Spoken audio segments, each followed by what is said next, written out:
Welcome to the September 23rd Lynchburg City Council Finance Committee.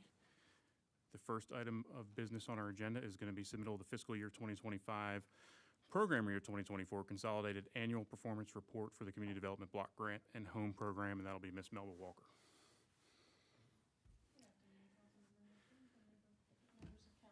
Good afternoon. The Grants Administration staff has prepared the draft program year 24, fiscal year 25 consolidated annual performance and evaluation report known as the CAPER for the Community Development Block Grant and Home Program. Next slide. This report provides an overview of the accomplishments for each one of the projects that have been funded by City Council for the CDBG and Home Program and the Community Development Block Grant Coronavirus Aid, Relief, and Economic Securities Act, known as the CARES Act. And these funds were expended between July 1, 2024 through June 30, 2025. The Citizens Participation Plan for these programs require us to prepare this report along with HUD's requirement. This item will come before council tonight, and a public notice was published on September 5th to the public in order for them to know that the public hearing was being held tonight. If anyone has any questions about everything in it, I'll be glad to answer. If you have any questions, and thank you for your presentation. Mr. Mayor, do you have any questions? No questions. Councilmember Waller? No questions. Thank you for your work you do and your team does. It provides a vital service for our community, and we really appreciate your services. Thank you. Councilmember Reed? No questions, thank you. Thank you. I saw the resolution in the agenda. Is there any action required by us, or is this just informational for us? My understanding is that because it's a public hearing tonight, I don't believe that this, I don't think we would want to take a vote to recommend something ahead of a public hearing. Sure. Got it. All right. Thank you, and thank you for your presentation. All right, next up, we've got the FY 25 fourth quarter and FY 26 first quarter adjustments. Thank you. And that will be Ms. Donna Witt. Yes, thank you.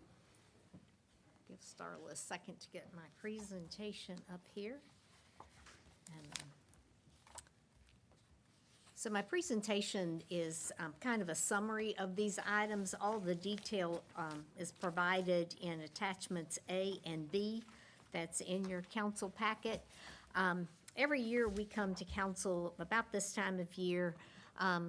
We clean up our year end that we just finished, our fiscal year 2025. We look at projects that maybe didn't get completed, that we need to carry forward, and so they can be completed in the new year. And then we also, because generally the state budget finishes late, we'll have additional revenues that either need to be trued up for grants or receiving additional revenues that we need to have appropriated for 2026. So looking at fourth quarter first, there will be two public hearings tonight, one for fourth quarter and one for first quarter that were advertised as required by state code.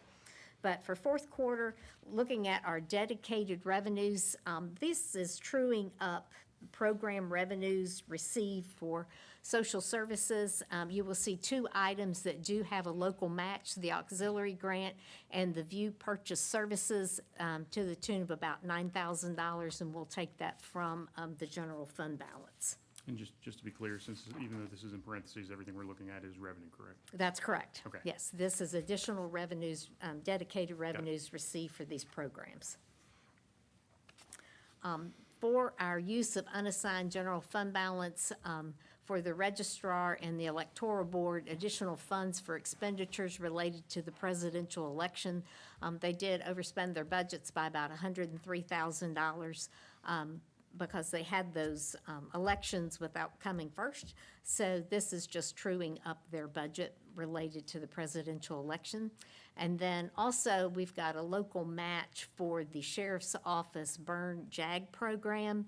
And this equipment's going to be, it's for equipment. It's going to be transferred to the grant fund as the local match. In the general fund use of reserve balance, this is our health claims were higher than what we anticipated. So we need to dip into our reserve that we have for our health insurance claims, and this will be up to $1.5 million. We're waiting on our last lag report that we get from Anthem, so we're hoping it's going to be maybe half of that, but we just weren't sure from our initial numbers, so this will be an up to. We'll only use as much as we are required to use to make that whole, and we've already increased our 26 numbers to make sure that there was ample funding in there for our claims for fiscal year 26. So that was in the 26 budget because we saw this coming. But we're hoping, again, this will be somewhere more in the $750,000 range now. That we've gotten one report, we're waiting on that next report.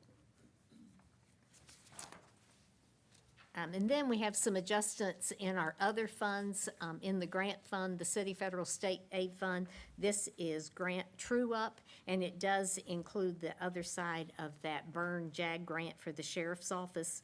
We received additional funding for CSA.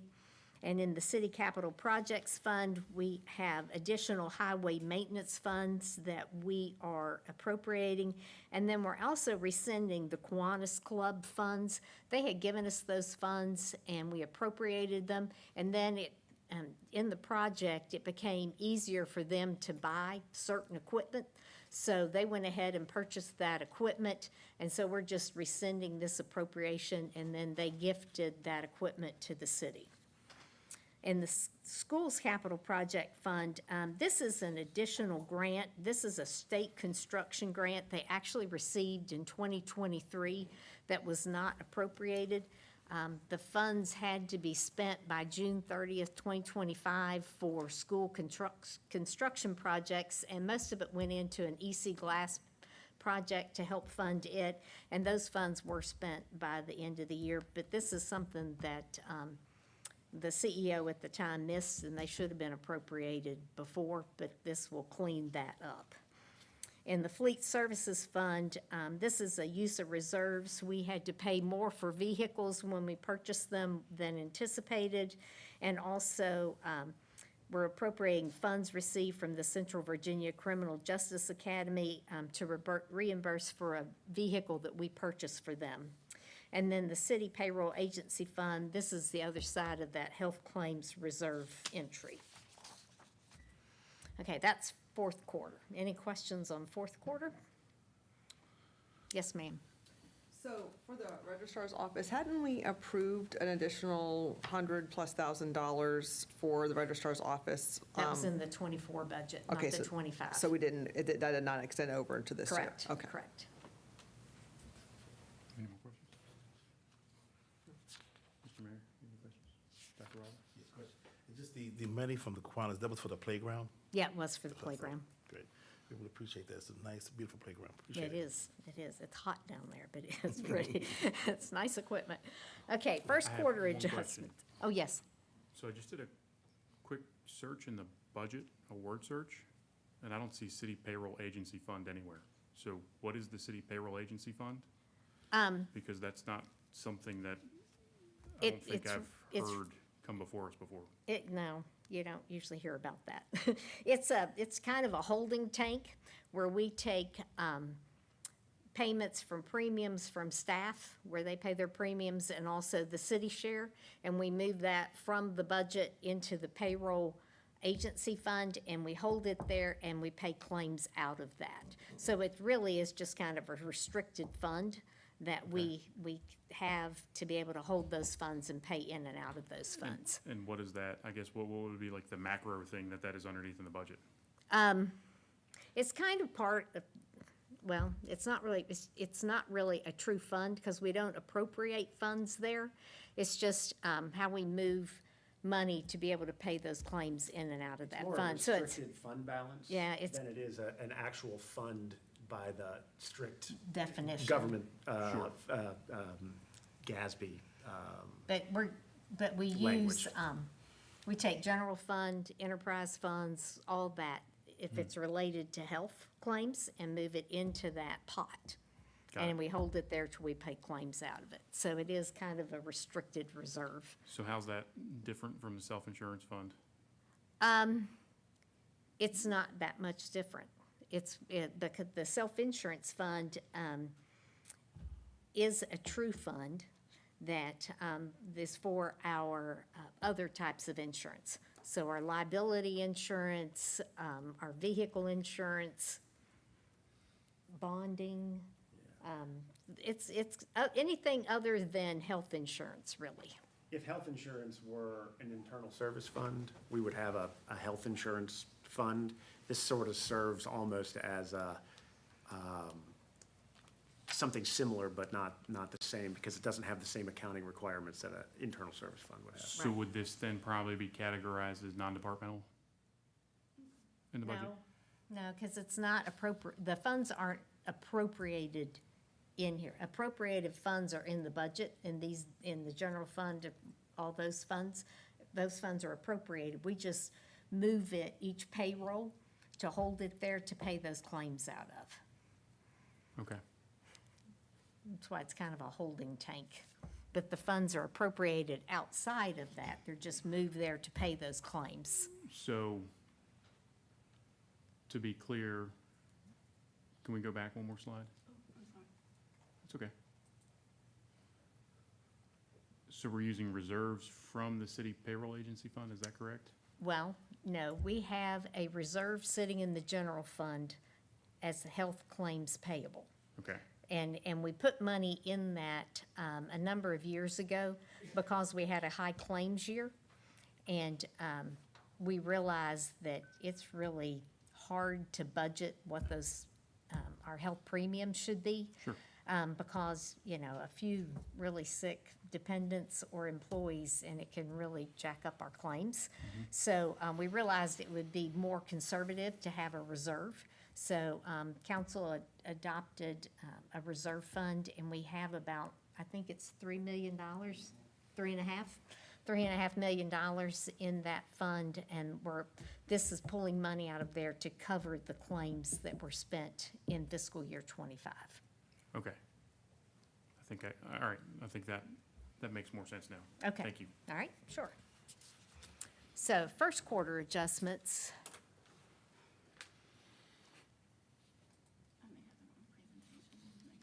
So our dedicated revenue, the state gave the constitutional officers a bonus and a 3% increase. And so we need to appropriate those funds, but there's also a local match to that. So the local match is about $118,000 that we'll take out of unassigned general fund balance. And also, the state gave 3 positions to constitutional officers, 2 in the Commonwealth Attorney's Office and 1 in Circuit Court. And then there was a previously unfunded state-approved position for the Sheriff's Office that is now being funded. So it's 4 additional positions. 1 was previously unfunded, but that was General Assembly action in addition to the 3% raise and the bonuses. So this is appropriating the state funds we'll get for those officers as well as the local match. In Human Services, we're appropriating additional funds received. We closed the Youth Services account. It used to be a committee that was approved by council and appointees by council. And because of change in state code, we no longer needed this committee. So therefore, we closed it. They had an investment account and a checking account that had $500 in it that was never touched. But we closed those funds, and we're appropriating now. The purpose of that Youth Services Board was to do things for youth. So either in the detention home, any way they could impact something positive for youth. One of the things they did is they bought new basketball hoops for one of the rec areas. But we're going to purchase vape detectors for the group home with that money. So it is appropriating it for the same use of what that board was for, but we closed that, and that's the funds that we had. In the library, we did receive state aid, additional funds of $3,485 to appropriate. And then we had a couple of true carry forwards for the police department.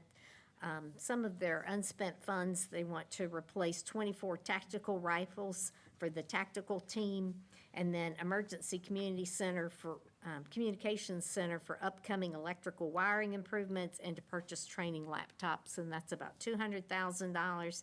And then Public Works is using prior appropriation to purchase a mulcher and replace a utility vehicle to use downtown, including on the Bluff Walk. So something small, about $60,000.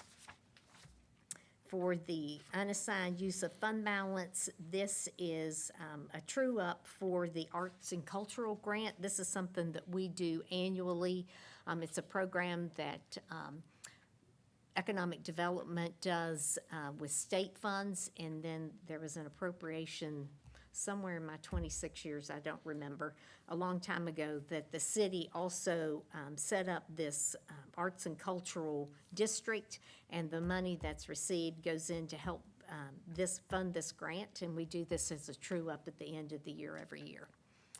For the use of reserve fund balance, also in June of 2000, council approved a technology fund, and we have specific funds that we move into there at the end of each year. Some of those are leftover funds in IT. Some come from our Verizon, AT&T, those cell services.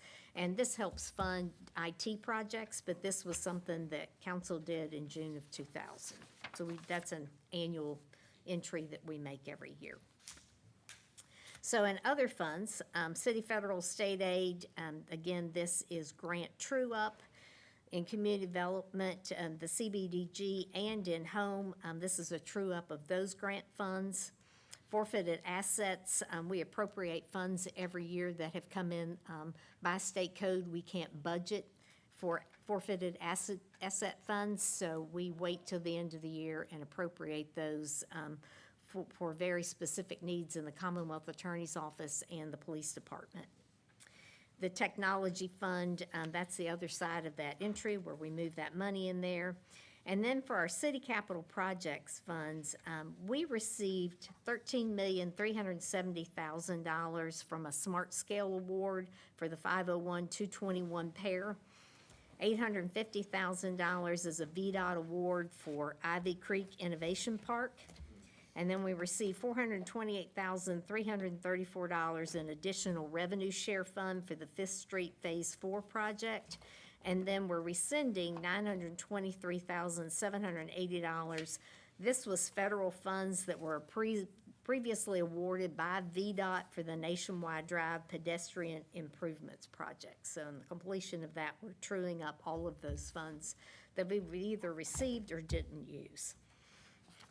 And then in the Fleet Services Fund, this is use of unspent 25 funding, some purchase of vehicles that didn't get completed in that fiscal year. We're going to carry forward that money and purchase those vehicles in 26. And I think that's it. So any questions on first quarter? Mayor Taylor? No, that's a lot. Dr. Wilder? It's a lot.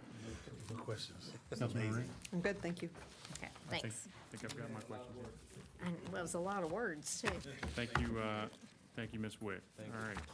Next up is going to be the Opioid Abatement Authority Direct Distribution Appropriation and VDSS State Funds Appropriation, and it looks like that'll be Dr. Holly Jennings. Good afternoon, Chairman, Mayor, members of the Finance Committee. So I'm here to ask you guys to consider the appropriation of funds from the Opioid Abatement Authority along with the Virginia Department of Social Services, kind of walk you through what those funds are going to be used for. $266,311 from the Opioid Abatement Authority and $375,033 from the Department of Social Services. $52,560 will go to the Department of Community Corrections and Pretrial Services to assist with treatment for individuals that are on pretrial services or receiving probation services that are there for substance-related offenses. That does not mean they committed an offense that was substance-related. It could be that they are committing offenses because they are substance addicted. And so those funds will be used for treatment and supportive treatment. $69,958 for the Lynchburg Behavioral Health Docket. The behavioral health docket is similar to the recovery court docket. However, they are working with individuals that they are primarily involved with the court system because they have mental health disorders that have been either untreated or not treated successfully. A lot of those folks also have co-occurring substance abuse disorders, and this money will be used for those folks to receive treatment as well. $25,000 to Lynchburg Juvenile Services to assist with substance abuse, both counseling and education for youth that are placed at the group home. Just a reminder that youth that are placed at the group home are not there for criminal offenses. They're there either for foster care or for shelter care for stabilization. So those funds will be provided to provide treatment directly at the group home, as well as educational programs to provide prevention. $118,793 to the Lynchburg Department of Social Services for two different reasons. First, $50,000 will be directly in support of treatment for individuals that may be contacting our Department of Social Services or a part of services with them because either they are substance addicted or they have children that were born substance addicted, and or they may be pregnant and substance addicted. And the other part of that, $68,793, will go towards, and this is where the Virginia Department of Social Services money comes together. The Virginia Department of Social Services has provided to the city through the governor's budget, and this was for certain localities, so not every locality is receiving this opportunity. Lynchburg was identified as one of those localities, to provide additional CPS workers within the department. In order to accept that money, we had to have a $68,793 match. We are using the opioid funds to provide that match because this unit will be specifically dedicated to working with substance addicted families here in the Lynchburg area, which Lynchburg has been identified as an area that needs those services. The governor's budget did not specify that those positions had to be for substance addicted families. It was just to provide additional workers for CPS. However, we identified that as a need and thought this would be a good use of both the DSS funds as well as the opioid abatement funds to be able to provide the specialized unit to assist with those services in the community because it's a very well-needed service here in Lynchburg. I'm happy to answer any questions that you might have about either fund and or any of the four programs in which we are dedicating the funds to. We would appreciate the committee making a recommendation to the full council. Mary Taylor? Dr. Waller?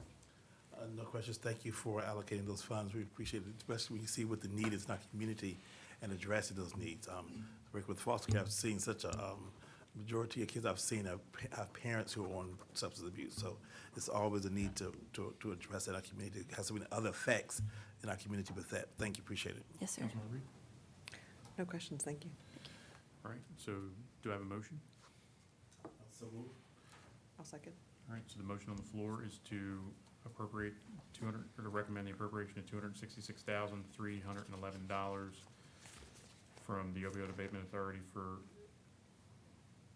what was described by you in the agenda item summary. And then also, it looks like it's Community Corrections and Pretrial Services, Behavioral Health Docket, Juvenile Services, Lynchburg Department of Social Services, and then additionally another $375,033 from the Virginia Department of Social Services to establish 4 new positions with the Lynchburg Department of Social Services. So if I've got that correct, That's correct.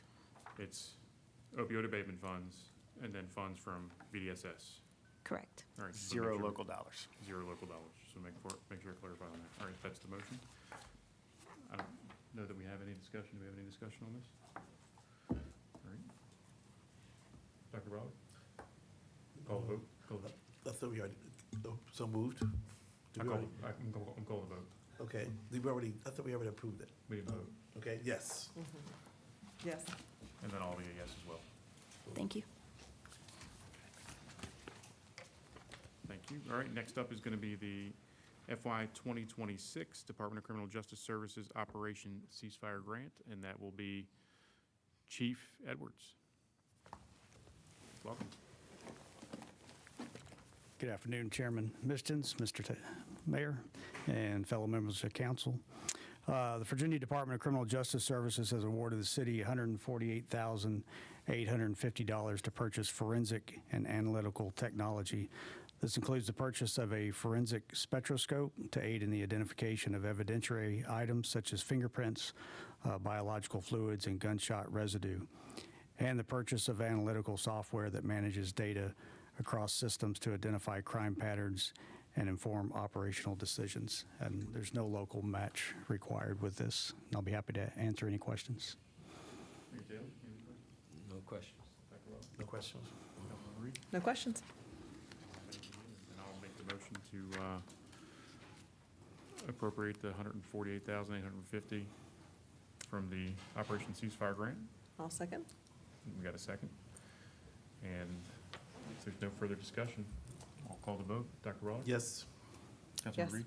And then I'm also a yes. Thank you. Thank you. Thanks. All right.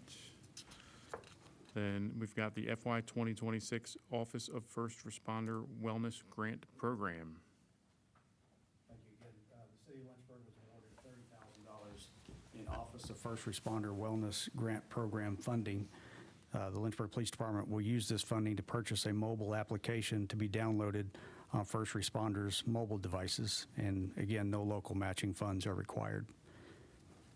This mobile app is an award-winning, clinically validated, and fully anonymous wellness tool specifically developed to support first responders, enhance officer and staff resiliency, expand access to mental health resources, and strengthen peer support capacity. And I'll be happy to answer any questions. Mayor Taylor? You have any questions? Yeah, what do this actually do? So it'll be a mobile application on their phones, and we'll actually have the option of either, if they have a department-issued phone, they can put the app on their phone, or a personal phone as well. And we're going to, this $30,000 will carry that app for a year, and in that point, while we won't be able to see specifics, we'll actually get some data to just make sure it's being used and that the employees actually like it.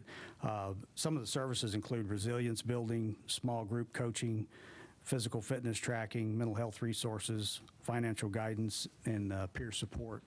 And after that year with this grant, it would require us to either identify funding within our own budget or apply for a continuance grant. It's to strengthen the officers. Yes, sir, and professional staff as well. Yes, okay. Dr. Rolla? No questions? Thank you. Councilman Reed? No, I was going to ask the same question as the mayor, so thank you for asking that. And then I guess the question I have is this going to be strictly to police, or is it also going to be emergency communications, fire department? How's that? Emergency system? Communications, yes, sir, since they fall under the police department. And this will not initially allow us to afford that to spouses, but we actually want to try to do that as well.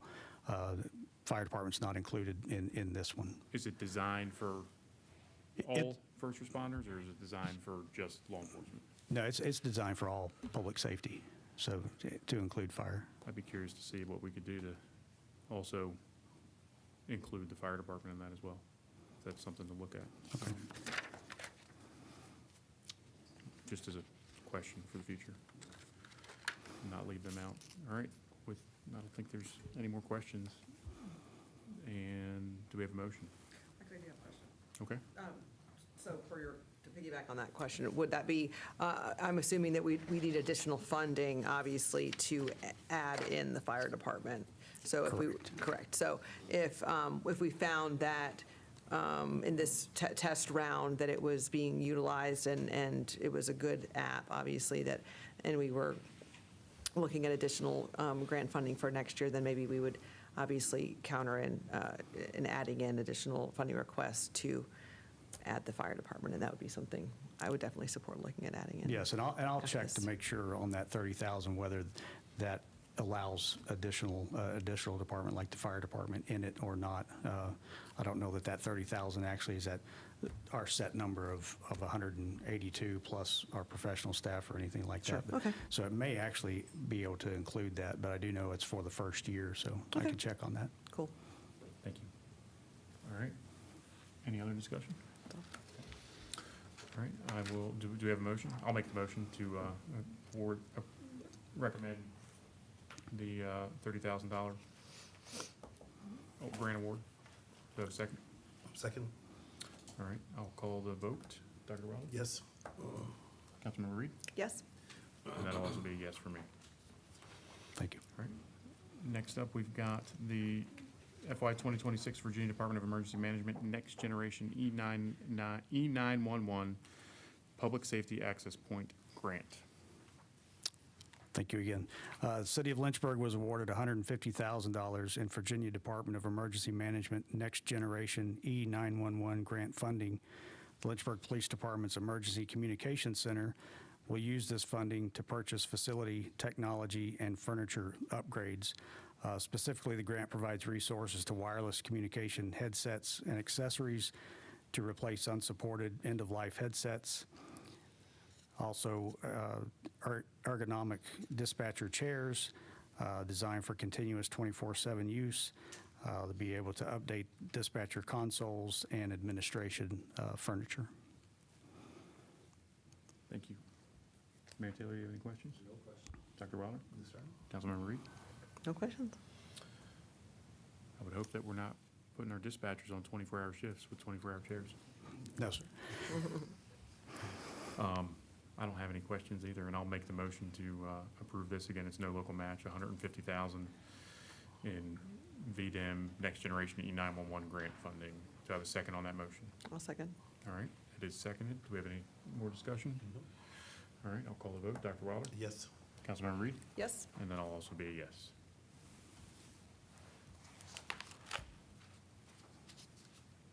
And then. Thank you. Thank you, Chief. Thank you. And then the next one that we've got is going to be performance-based monetary bonuses to benefit program specialists. And this will be Mr. Preston Zellers. Welcome. Good afternoon, Mr. Chair, Good afternoon. members of the committee, Mr. Mayor, members of the city leadership team. I'm here today to request approval of an ordinance to authorize payment of performance-based incentives to our benefit program specialists who exceed expectations and satisfy applicable Virginia Department of Social Services standards. Benefit program specialists are responsible for processing applications and renewals in SNAP, TANF, and Medicaid. And the state has recognized the importance of the work that the staff is doing and reviewing incentive programs to reward staff who meet prescribed standards. So there are several key benefits to this ordinance. First, it directly motivates and rewards our employees for meeting performance standards. Second, it improves service delivery to our citizens by reducing backlogs and delays. And third, it strengthens the accountability, ensuring that we align with the state priorities while also meeting the needs of our community. But the most important point to point out is that there is no local match to this financial incentive, and there's no impact to the city's general fund. At this time, the specific criteria for how these incentives will be measured are forthcoming. However, we are expecting the criteria to focus on efficiency, timeliness, and accuracy of benefit cases. It is the state's requirement that we have this ordinance in place so that our employees can qualify for these incentives and the city can access these funds. Again, today I'm asking for approval of this ordinance. Doing so ensures that we're following the state requirements. It positions us to access the funding as soon as it's available and allow us to reward our staff for performance. And again, there's no cost. This is actually a no-cost opportunity for the city. I'm happy to answer any questions. Mayor Taylor? No questions. Dr. Wilder? It's just interesting. I was so amazed at this. So it's just for the benefit staff because of So it's just for that one particular department in your team? Yeah, yes, Councilman. This particular bonus incentive is for the benefit program staff. Just to be mindful, there is a push with the governor as well as far as the benefit program staff when it comes to Medicaid, SNAP, and everything. So this is to recognize them and also to assist with their performance. I've worked with Medicaid finance, the worst thing in the world, because it is so challenging as we got out of it, because it is horrible. It's too much. So I guess they definitely need an incentive. Thank you. Appreciate it. Exactly. Councilmember Reed? No questions.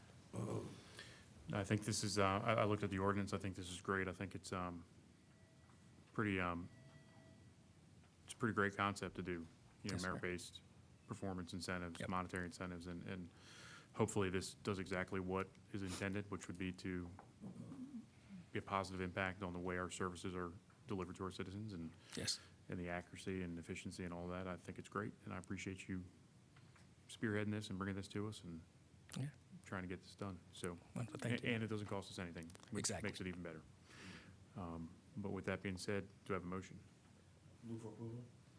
Second? All right, we've got a motion and second on the floor to approve recommend the ordinance, and then I'll call the vote on that. Dr. Wilder? Yes. Councilmember Reed? Yes. And then I'll also be a yes. Wonderful. Thank you. Thank you.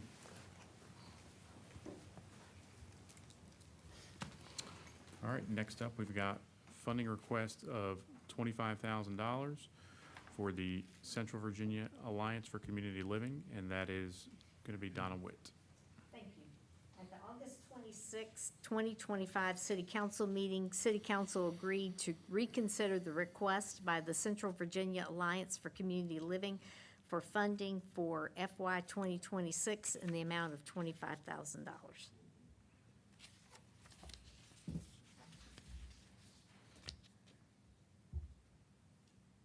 These funds would come from the reserve for contingency. It froze up on me. I'm trying to pull up the agenda item summary. So the request here is for these funds to come from the reserve Reserve for contingencies. contingency.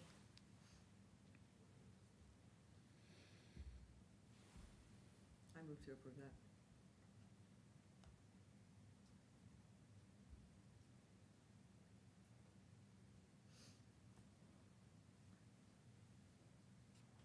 We've got a motion to approve that. Is there a second? Second, because it's very vital, important issue to our community, especially about senior citizens.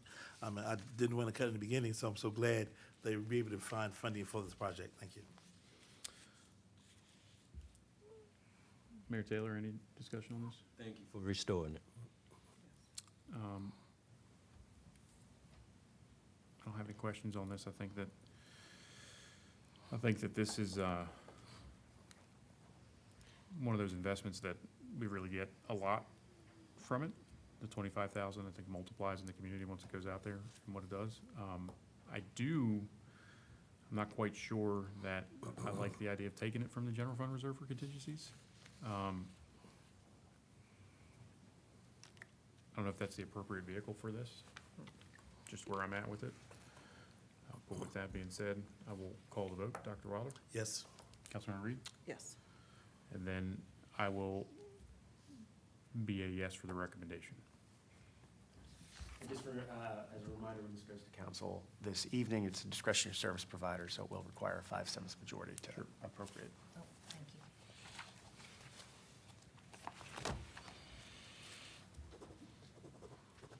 All right, and then next we've got the FY 2026 General Fund Reserve for Contingencies update, Okay, and which just changed. And the only thing introduced is the funding for the Central Virginia Alliance for Community Living in $25,000, which leaves us $1,125,000 plus $50,000 in the city manager's discretionary fund. Any questions on that? Mayor Taylor, Dr. Wilder, Councilmember Reed? And then next we've got the monthly revenue collections update. Yes, and this is why I recommended it come from the reserve for contingency. And our sales and use tax, you'll see we're about $61,511 above budget for July. But in working with the Commissioner of Revenue, He let me know that there is funding in here that was actually June being paid later. We received it in July, and if you move those funds back to June, we had a great month in June, but it makes July very flat. And then if you look at our consumer utility tax, we're up slightly above budget by $22,000. But then meals, we're at $25,000 above budget, which to me is flat out of $21 million. And then lodging tax, we're $14,000 above budget, which is basically flat in that $4.1 million line item. And then we're basically flat in amusement tax. So we're not seeing, I mean, it's good we're holding there with budget, but I'd like to see some growth in that before we would consider using that as an increase to cover that well, they're not area agency on aging anymore, the community living. I know they changed their name and I get all messed up. Got it. Do we have any questions or discussion on that, Mayor Taylor? Dr. Wilder? Councilmember Reed? I don't have anything. Roll call, Mayor Taylor? Dr. Wilder? No items? Councilmember Reed? No items. I don't have anything either. The next Finance Committee meeting will be on Tuesday, October 28th at 3 p.m. This meeting is adjourned.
Praise the Lord, everyone.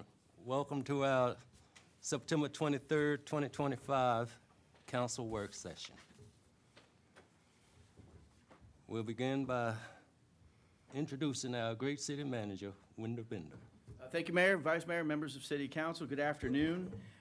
Today's agenda, it's flip-flopped a little bit. So we're putting the business item briefings up front. Those, again, are those items that staff present to you, pose certain questions and/or opportunities for just to give us feedback. And the opportunity is later for then City Council, once we've gone through the briefing, to later vote upon it. And then we've done the switch here because we believe, and I'm going to put forward that we're going to be pretty concise and move forward, and Tom, no pressure, and afford City Council, ample time during work session agenda items that include your procedural discussion about your rules, and then also Mr. Missions has an item that he is going to present. Then followed by roll call and closed session. And Mayor, before I turn it back, this is not just a really fancy paperweight in front of me. This past week, our team here in town, our Lynchburg Hillcats, beat the Columbia Fireflies to win the league title in the Carolina League, so it's pretty fantastic. And this is the 9th league title in franchise history. So pretty fantastic, and I will acknowledge owner Dylan Narang said something. I think he was telling Greg, I had to run out of town, be with family late last week, and there was a point at which this was separated from him for at least 30 minutes. They had lost the trophy, but look, it's found, it's here with us, yay, which is really, really good. And I want to acknowledge and highlight Matt Ramstead, who's also the general manager, also the coach, the manager himself, Jordan Smith. He was actually named Manager of the Year for the Carolina League. That's pretty fantastic. We had a couple all-stars, and I'd be overlooking the players if I didn't acknowledge how well that they did, and also the staff, and not forget, obviously, the fans that are here. So thank you for that indulgence, Mayor. Great opportunity for our city, and let's go get one more, right? Yes, Back sir. to you, Mayor. Yes, sir. The first item is 1115 Wise Street, conditional use permit, Mr. Tom Martin. Good afternoon, Mayor Taylor, Vice Mayor Deemer, members of council. It's great to be with you this evening. I'm going to be discussing with you 3 items. All of these went to Planning Commission and received a recommendation for approval on September the 10th, and all of these items will be on your public hearing agenda on October the 14th. The first is 1115 Wise Street. This is a conditional use permit to reuse an existing structure for 4 apartment units. The property is currently zoned to B5 and recommended for neighborhood commercial on the city's future land use map. Historically, this property has been used for apartments, up to 3 in the past, but what I think is very interesting about this property is it's been condemned since 2014. We've had numerous weed and trash complaints there, and was in the city's derelict program, which encouraged the previous owner to sell it to this owner who is going to rehabilitate it. So that's a good thing for our derelict program. It shows that it is actually working. Approving this CUP would not change the underlying commercial zoning, yet would make the existing structure built in 1905 contributing to that neighborhood again. The next item is at 826 Kemper Street. This is a rezoning, proposes to rezone a very small amount of land, 0.037 acres, from light industrial district to B4 urban commercial district. This was a former Mary Jane's restaurant. It's been vacant for several years. The building's vacant and in disrepair. If the property is rezoned, they would actually use the first floor for a gift shop and add a second story, which if you flip through the slides, you can see the architect's rendering, which would be used for 2 short-term rentals. This would be a great use in the area of the Kemper Street train station, as well as being adjacent to the Greater Lynchburg Transit Company's transfer facility. The next one is for townhomes at 663 Leesville Road. It's a rezoning request from R1 to R4 conditional, which is high-density residential. If this is approved by council, it would add 14 additional townhomes that would become part of the Cedar Ridge Townhome development, which council approved back in May of this year. That was for 54 townhomes. This would just be an addition to that. They would be for sale, and they would use the same access point, so there wouldn't be any other accesses onto Leesville other than what was previously approved by council. The existing single-family home on this one would actually be subdivided off and remain. I'm assuming it would still be a rental, but it would maintain that frontage character of Leesville Road. I know I went through that very quickly, but if you have any questions, I'd be happy to answer them for you. Is there any discussion? Mr. Wilder? For the property on Wide Street, I received some calls about the parking. I see they have a driveway themselves. So was that concerned I'm trying to look through the notes, concerned about parking? So they would be required to have one space per unit. There is on-street parking in the area, yet there's ample space off of that driveway in the rear of the structure to have parking. Okay, that was a big concern. They were saying there's already a lot of cars in that street. Yes, Is sir. that extra parking for additional units? It's nice that they have that driveway, though. Yeah. So I see he's planning, person's planning to make that more accessible to their tenants there to accommodate the additional parking. Yes, sir. Okay, great. Thank you. Okay. Mr. Dean? On the Leesville Road, Ward 3, additional zoning request. I was the one vote against it before. My concern remains the same. I've had 8 unanswered developments approved on Leesville, just that one road. And that was the reason I opposed it when it first came up, because we really haven't seen what the capacity of the new traffic how it'll impact. And the residents have been very vocal to me that they're very concerned about traffic on Leesville Road. So this will just add to that, so it doesn't change the reasons I opposed it the first time. My question is pretty simple. Is there going to be some sort of comprehensive study done at some point once these 8, now 9+ developments go into what we did to ourselves? You're talking about transportation Yeah, analysis of Leesville Road? transportation study for Leesville Road. That's something we can speak with Public Works Engineering about and get back with you. I'm not aware of one at this time. Okay. But I will. This is not getting better, and, this is going to add more cars to it, so Completely understand. I'll Just, be happy to speak. citizens with, have spoken pretty loudly to me. I'm trying to do my best I'll to be happy to represent speak their with them, sir. their voice. Okay. Is there any discussion for 826 Kemper Street?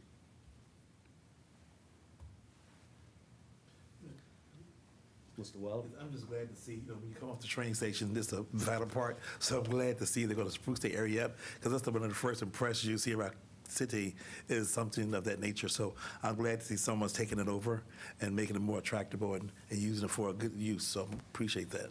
Yes, sir. Wasn't that a little bar in there once upon a time? I think it was a restaurant. It may have been a bar. Yeah, Restaurant, yeah. yeah.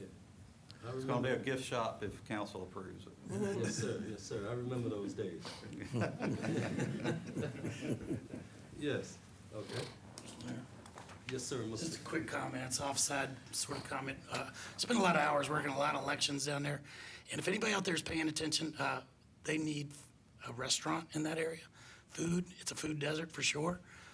So if anybody, entrepreneurial people, Yeah. I'm certainly in favor of this gift shop, but I can't tell you how many times I was looking for something to eat. So maybe somebody out there is paying attention. Very nice. Any more questions for Mr. Tom? No? All right, well, thank you. Thank you, sir. All very much.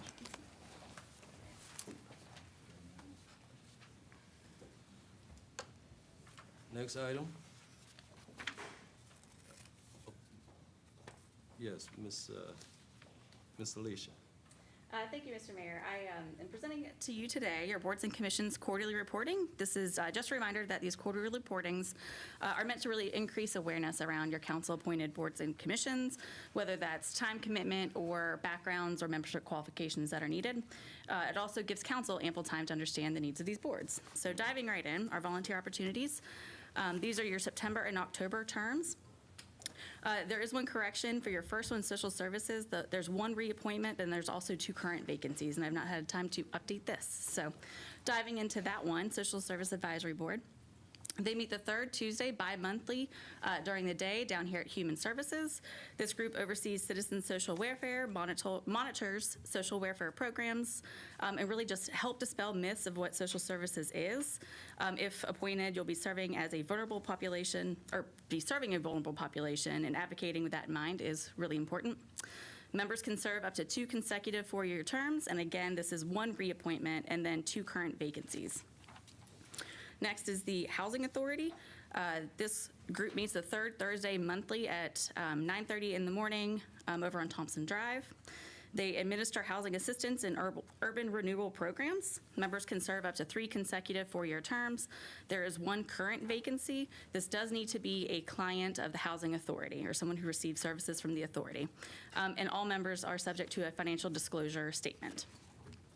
Next is the Business Development Center. They meet the 2nd Wednesday of every month over on Mill Ridge. This group governs the BDC, or it's the Business Incubator. There can be regional representation, and members can serve up to 3 consecutive 3-year terms. Council has 6 reappointments for this and 1 current vacancy.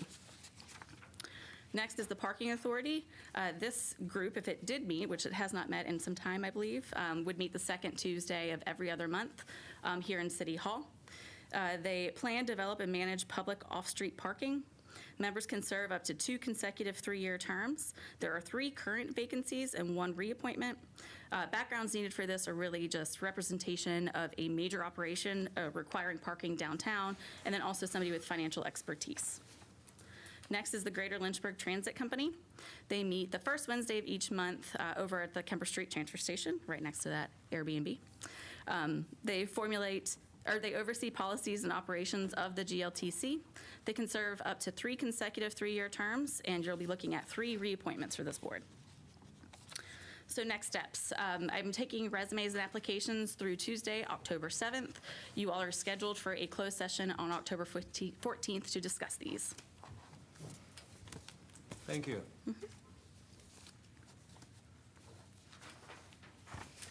Moving on. Next item, Lynchburg City Council Rules and Procedures Discussion. Thank you, Mr. Mayor, Mr. Vice Mayor, council members. As you'll recall, we're back here from an introduction on this issue from our last meeting. What is different is you'll notice that there are additional incorporated changes from Councilmember Timmer as well as Councilmember Wilder and some other just general modifications. Now, as you'll recall, my suggestion in the past has been to take this in bites. There's a lot to unwrap here and to consider here. I do want to account for some discussion among council members. So this afternoon, my suggestion is to just get through the first 7 pages. So if we can get through that at the next meeting, we'll do 8 through 14, and then the remainder of the rules at the following meeting. What I'm going to be looking for is really an informal direction from you all on each of the proposed changes or each of the presented options to be able to bring back to you in a final resolution to be approved by council in toto, essentially. So without further ado, I'll go ahead and get started. Madam Clerk is going to be navigating us through this with the word, and I'm very thankful for that, so we can all see what we're talking about. So the first proposed change you will see in red there is under the introduction. So that is from Councilmember Timmer. And I will note some of Councilmember Timmer's items I did reword a bit just to try to blend it a little bit better into the language of the rules. But the substance, I do believe, is still the same, but certainly if there's suggestions to change, we can talk through that and get that knocked out. So the first one there, as well as promote transparency, free speech, and robust debate. Is there any objection in including that? You know, from a rules perspective as your parliamentarian, I think it's helpful. I don't think it would really create a problem for any other council members. I think it's a good idea to include that. All right, I'm gonna give it a check mark. All right, okay. So the next one there is a technical change. So there, it's really just a wording change. Again, the red and yellow highlights are staff recommended changes. One or two of them, I believe, are the managers and the clerks, but the majority of them are mine, and they are essentially technical changes, just catching things that needed to be updated or altered in the rules. So there, it's just to say whenever the council decides versus a majority of the council, it means the same thing. It's really just taking out the words "a majority of." Thoughts? I personally don't see the need to word economize in this situation, since so much of the contention that has taken place on council has been through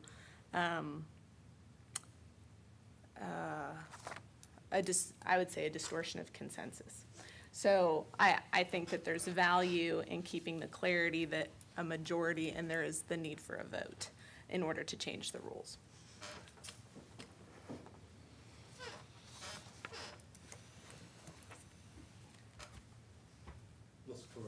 Thank you. I would not disagree, but I would strive to have the language read that if there is something that requires a 2/3 vote and that stays, it should be when council directs, and just leave it at that. You know, whether it's a majority or 2/3, I mean, like, so I understand what Matt was trying to do, but if we want to be extra specific, that's what I would advise.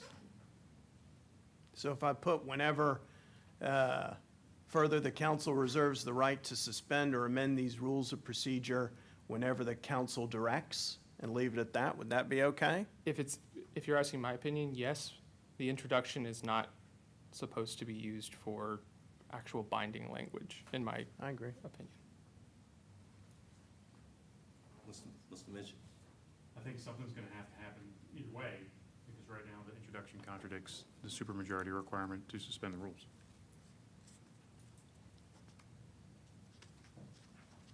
That's fair. So,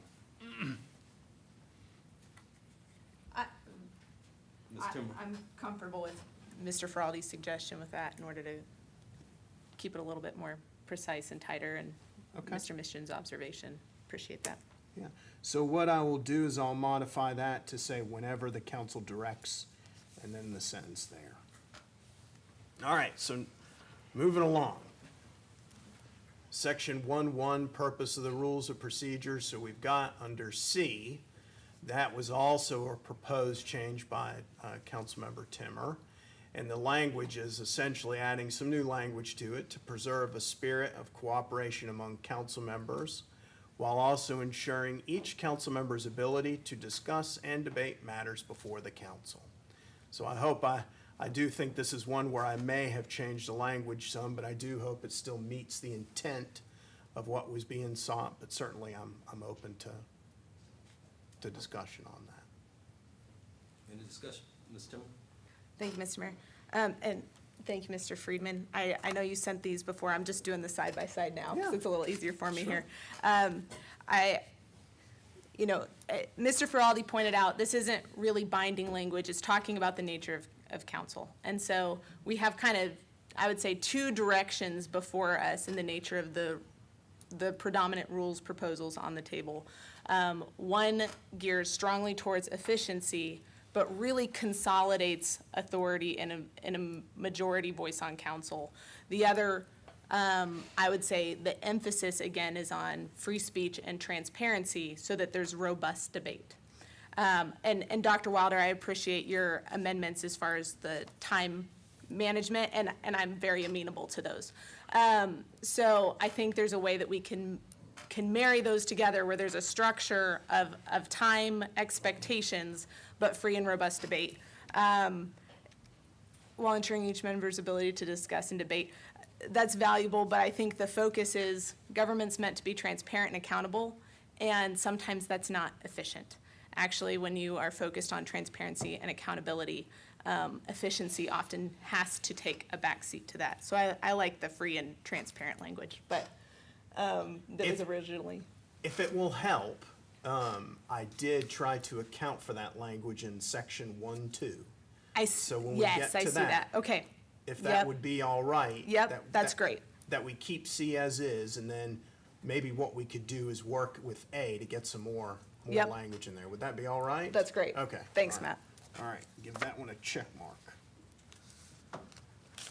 All right, so section 1.2, basic principles underlying the rules of procedure. So as you'll see, just in the title, there was a typo there that I caught. Thank you. So very small thing, just in reading through that, so I won't belabor that one. But on A, again, this was a proposed change, something I tried to incorporate there as a whole with Councilmember Timmer's stuff. The business of the council should, striking out proceed, be transparent, encourage accountability, and proceed in the most efficient manner possible. And what I was trying to do was marry together the idea of efficiency, but also trying to meet what Councilmember Timmer was proposing with accountability and transparency. Does that look okay to everybody? Okay, all right, give that one a check.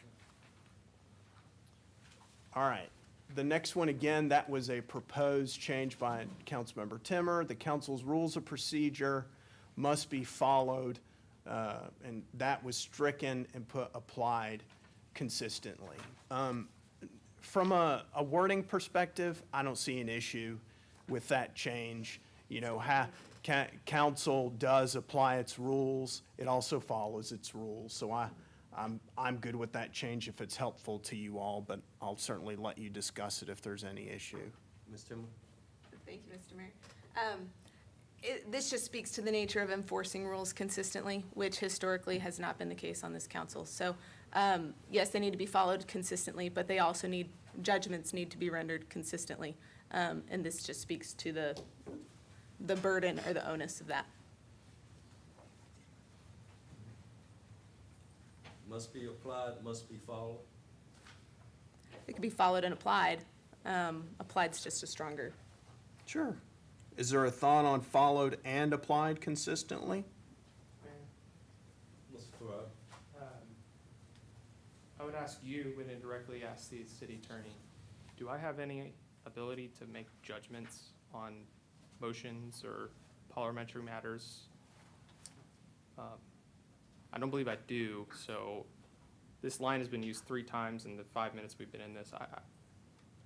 This isn't this council that's struggled in applying those. If there's any criticism, it needs to be applied directly to you, and I think you've done a very good job of balancing. And so I don't want there to be any more accusations made about what this council has or has not done. Let's just talk about the rules and keep going. Mr. Attorney? I think, Right. Ms. Reed. Agreed. And my question would be, or what? Or what? So who's determining the consistency in this case with your word choices here? The rules of procedure must be applied consistently. According to you, this council hasn't, which means our mayor. Or what? Does he get removed? Does he get fired? Is there a punishment? Is he taken off the dais? Yes, of course, we want consistency, but the president of the council gets to make a decision. He gets to decide, in this case, him. That's the honor that's bestowed upon him. So he refers to our parliamentarian. He gets to decide decisions, and ultimately, makes a decision in many cases. So you may not agree, I may not agree. Sometimes I don't agree when he makes decisions that I don't like, but I'm not gonna say, okay, well, he needs to be removed. We move on. We vote, for and against, but, so my question is, I'm not saying I don't agree with, we should want consistency, but at the end of the day, what is the, if we don't, what are we saying here, like, or what? So I think, yeah, understood, but I just feel like every leader of the council is going to be objective in their decisions, and every mayor before and every mayor after will be, and council kind of has to kind of accept that. So there is consistency among certain mayors, and other mayors lead differently, but when we make these decisions, it may seem consistent to one and inconsistent to other. So I just think that you can't hold that over the presiding officer's head, is all I'm saying. Just my thoughts. Thank you, Mr. Mayor. Again, in the focus of this is about what our goal is with the rules. So you're right, there's no penalty in a lack of consistent application. This is just speaking to what our desire and focus is as a council, almost like a vision statement for the rules. So I just think that there is value in clarifying, and we've all had this discussion as far as, was this consistent, was that not consistent in the application of the rules with previous tenures and current?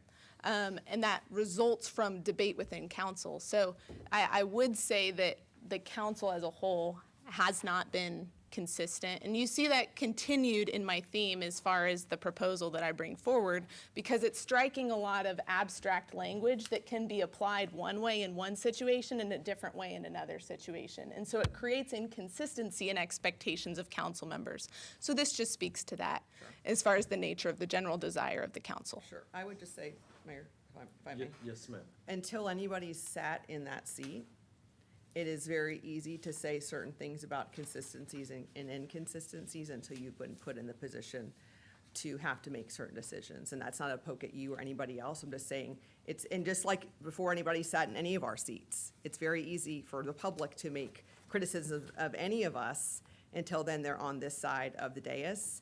And then we all realize that this is a whole different ballgame than it was before we were elected, right? So now we're on this side, and then I'll tell you, it's very different than when you're in that seat. And so I totally agree. We have to all strive for consistency in what we're doing, and we want to do that. But I would agree with Mr. Feraldi that in moving forward this evening as we walk through here, saying things like previous councils or this council so far and what has and hasn't been done, I don't think is constructive. And I would just say, let's just work on moving forward what our goals are. That's what I would say. Thank you. Mr. Mitchell? Thank you, Mr. Mayor. Appreciate your comments, everybody. And it's kind of interesting. What was just stated was that when we look at this, we shouldn't talk about what has happened previously or previous councils or so forth. I think that applied, I'm favorable to that term over followed. But I think we're going to see a theme in some of this, and I don't know if we get to it in the first 7 pages, but there's some proposals in here specifically because of how the rules affected outcomes for individuals previously. I mean, these are council's rules. These aren't the mayor's rules.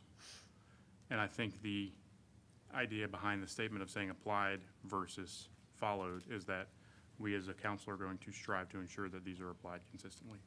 I think that's fair. That's all I have to say about that. Mayor, from what I'm hearing, if it's amenable to the council members, I think it would be helpful to have followed and applied consistently. Really, the rules are for the benefit of council and for the presiding officer, or the vice mayor if they're presiding. Why don't we do that? So let it be. Okay. Sure. All right. So, same rule Next one, number E. This was also requested by Councilwoman Timmer, and I think this may be one where I did a little bit of rewording. It says, each item presented for consideration is entitled to full and free discussion, and the freedom to express ideas and engage in robust debate will be encouraged. Is everyone okay with that? Okay, all right, check that one. All right, so number 2.1. So those, the red and yellow highlight, those are updates from what we had previously approved for the council meetings. So there's nothing really substantive in the sense of how council conducts its meetings, other than the location, time, and things like that that council has already approved. So I'm going to check that and we can keep moving. All right, so Rule 2-1.1. So this, I believe this is one of Councilman Feraldi's requests. This says here, a regular meeting shall be continued to the immediately following Thursday of that week, or to the next regularly scheduled meeting at the same time and place as the regular meeting if, 1, the time surpasses 11:59 p.m., or 2, the mayor or vice mayor, if the mayor is unable to act, finds and declares a weather issue, and so forth. So really, the substantive change is adding the additional time to allow the calling of a meeting to be continued if it goes late, if we get a really late meeting. So from a parliamentarian's perspective, I think it's helpful for the presiding officer to have it. Certainly, it's up to you all if you want it in there, but it gives council and the presiding officer the ability to call a meeting if it gets too late, in addition to those other reasons. Mr. Missions. Thank you, Mr. Mayor. I've got a problem with this as it relates to public hearings. I think that if the citizens come out to speak to us, I think that we need to honor that. It doesn't matter if it's 1 or if it's 500. I think that the fact that they have come out to speak to us, we need to honor and recognize that they've done that, and not put some arbitrary time constraint on it where, you know, they may not get an opportunity to speak because if it hits 11:59 p.m., the meeting gets called, and vice versa. I do kind of recall, I think a lot of the times that we have had these late meetings have revolved around public hearings. Specifically, real property rate and budget public hearings are typically when we have those late nights, and correct me if I'm wrong. What I would offer, maybe a better approach than this, would be to say that we're no longer going to concurrently stack those public hearings on the same night. I think that that would be probably a more effective way to deal with this, that would naturally end that issue with the surpassing 11:59 p.m. So, you know, you could have the real property rate public hearing on Monday, and the sewer water rate on Tuesday, and then the budget on Thursday, or however it would be done.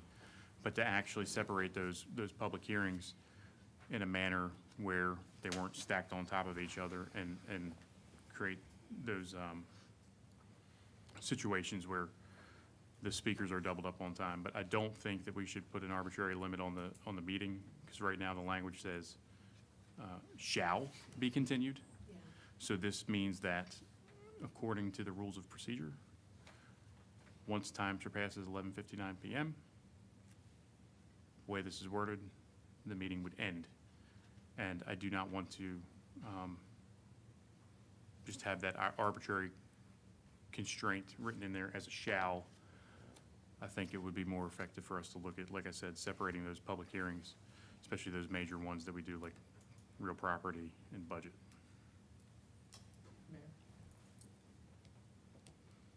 Thank you, Mr. Floyd. My advice to you, if someone has proposed a concept, maybe afford that member the opportunity to speak first. Because I'm of the opinion anything I propose I could propose, I could come up with a cure to cancer, and I think some members on this dais would say I'm putting doctors out of work. So anything I come up with is immediately criticized. Here's the foundation of it. Some of us up here can't stop talking. Most of my regrettable moments on this dais, and I've had some, are when it's ridiculously late, and quite frankly, I'm tired. And I think we owe our city our best. It's a mischaracterization of the statute, of the rule. It says they shall be continued on that Thursday. And so that's the idea, is to make us put our best foot forward, especially the staff, the production team who has to stay here till that late, clean up after us. We shouldn't have a question in our mind of, am I going to be getting home at 4 a.m. For this job that pays $10,000 a year? Thank you. Mr. Attorney? I think Ms. Reed? Councilwoman Reed had some thoughts. Thank you. Could we consider putting something like, can be conducted at the following Thursday at the discretion of the presiding officer, or shall be conducted the following Thursday at the discretion of the presiding officer, and that be something that is decided. I mean, I agree. I think the later it gets, it's not good for anybody, and we are exhausted. And again, out of the respect for the staff, the families, the people that have work the next morning, I mean, it's a lot. And I do respect our citizens who come out. I think that there are procedures that we could have in place for a number of people that get to sign up to help control that, the time and being able to then extend it to the next day, because I think everybody should be heard, but there might just be a way that we can kind of foresee being able to put it into 2 nights so that we're respectful of everybody getting to be heard, but also the time, the time of the night, so that people aren't up until 3 and 4 in the morning that do have jobs the next day as well, for the staff that is here and people that are coming to speak also, because people that are our citizens that come to speak also have jobs. So I think, I don't know, maybe that would be maybe a compromise to consider as well. I don't know. Ms. Timmer? Thank you, Mr. Mayor. My primary concern would really be that of continuity of discussion and the public hearing component. If there was a public hearing exception in this, I would be far more open to it. But the public hearing component is a concern to me. If people turn out with the expectation of being able to speak, they should be afforded that right to speak as a citizen of Lynchburg. And while I greatly sympathize with Mr. Feraldi's point of our wonderful pay and the time commitment it is to all of us, we did ask for this job. And I think that we should listen when it's a public hearing component. Dr. Wilder puts forward some time limitations later on that, again, I'm far more amenable to. I think they are reasonable in the context of robust debate. And so I don't see that this would necessarily be a huge problem except during that budget season. And so if there's another way to manage the budget season more effectively, we've all discussed the need for that. I think that would be the approach to address the concern that Mr. Feraldi is bringing up as far as the fatigue and those concerns, but not to put, again, kind of an arbitrary limitation that could really affect public hearing or citizen comment. Mayor, I just wanted to say one thing, and I hope this will solve it all. I really liked Councilwoman Reed's suggestion to have it discretionary. And what I was going to suggest is right before the last sentence where it says all hearings, simply say that a regular meeting may be continued or something to that effect, if the time surpasses 11:59 p.m. and just have it solely as a may, as an additional option for the mayor or the council, either one. And that way it's at least in the rules as a tool in the toolbox, and it can be drawn from, but it's not mandatory if there's a public hearing going. Mr. Wilder. Thank you. I was going to say, I really don't really like to care for the time period. I think once they are there, I like to go ahead and get the process done. If we have the other limits, time limits for us as talking, I might, like I said, like Councilwoman Turner said, I might address some of that. Once the persons are there, I'd rather go ahead and have the discussion, go forth. I mean, I don't really like staying late till 1, 2 o'clock in the morning, but again, this is a public hearing. I would ask the staff, when you're doing the agenda, if you know it might be a challenging issue, maybe just kind of stack them differently so we know like certain developments have a lot of discussion. Maybe just kind of put them in a schedule where it's not on the same day as another challenging item kind of thing. But again, you just use your own discretion about that. But again, I'd rather, if we're there, I'd rather go ahead and have the discussion and move on. But I can understand what you're saying, Attorney. I can understand what you're saying, having a clause there just in case if it's needed. Mr. Rodriguez. The only negotiation I was going to offer would be essentially saying that we would conclude, like if there was an additional public hearing, we would conclude, and it's 12:06 a.m. or whatever it would be, you would go through that entire public hearing, and once the public hearing's over, you would announce like, hey, like we're going to pause everything after the fact. Like if it's 11:45 and we have 3 more public hearings after, we can announce, hey, we're gonna be pushing the rest of these till Thursday, come on out. We're gonna finish this one however long it takes. And, you know, that's my only thought. And then second component with that is like, finish the public hearing, but if we're gonna take 3 hours to debate a tax rate, that's the combination here that's bad. So move the debate to Thursday as well, or whatever. Those are the little subtle changes that I think speak to my colleagues' concerns that keep us and staff and the public and everybody at home at a reasonable hour. Mr. Mitchell. Oh, Mr. Deemer. Mr. Mayor. I've been on both sides of this one, both as a citizen and as a city councilman. And I remember the one that went till 2 in the morning. And Dr. Wilder was there, and he stayed to the bitter end, and I respect that. When the citizens come out, when the citizens come out to speak, regardless of whether we agree with them or we disagree, it really shouldn't have anything to do with whether we continue to stay in the room and listen. And I want to make sure we continue to do that. I don't want to do anything that limits the mayor's prerogative. I think this sort of ties his hands a little bit, forces him to shall do something. I don't want to do that.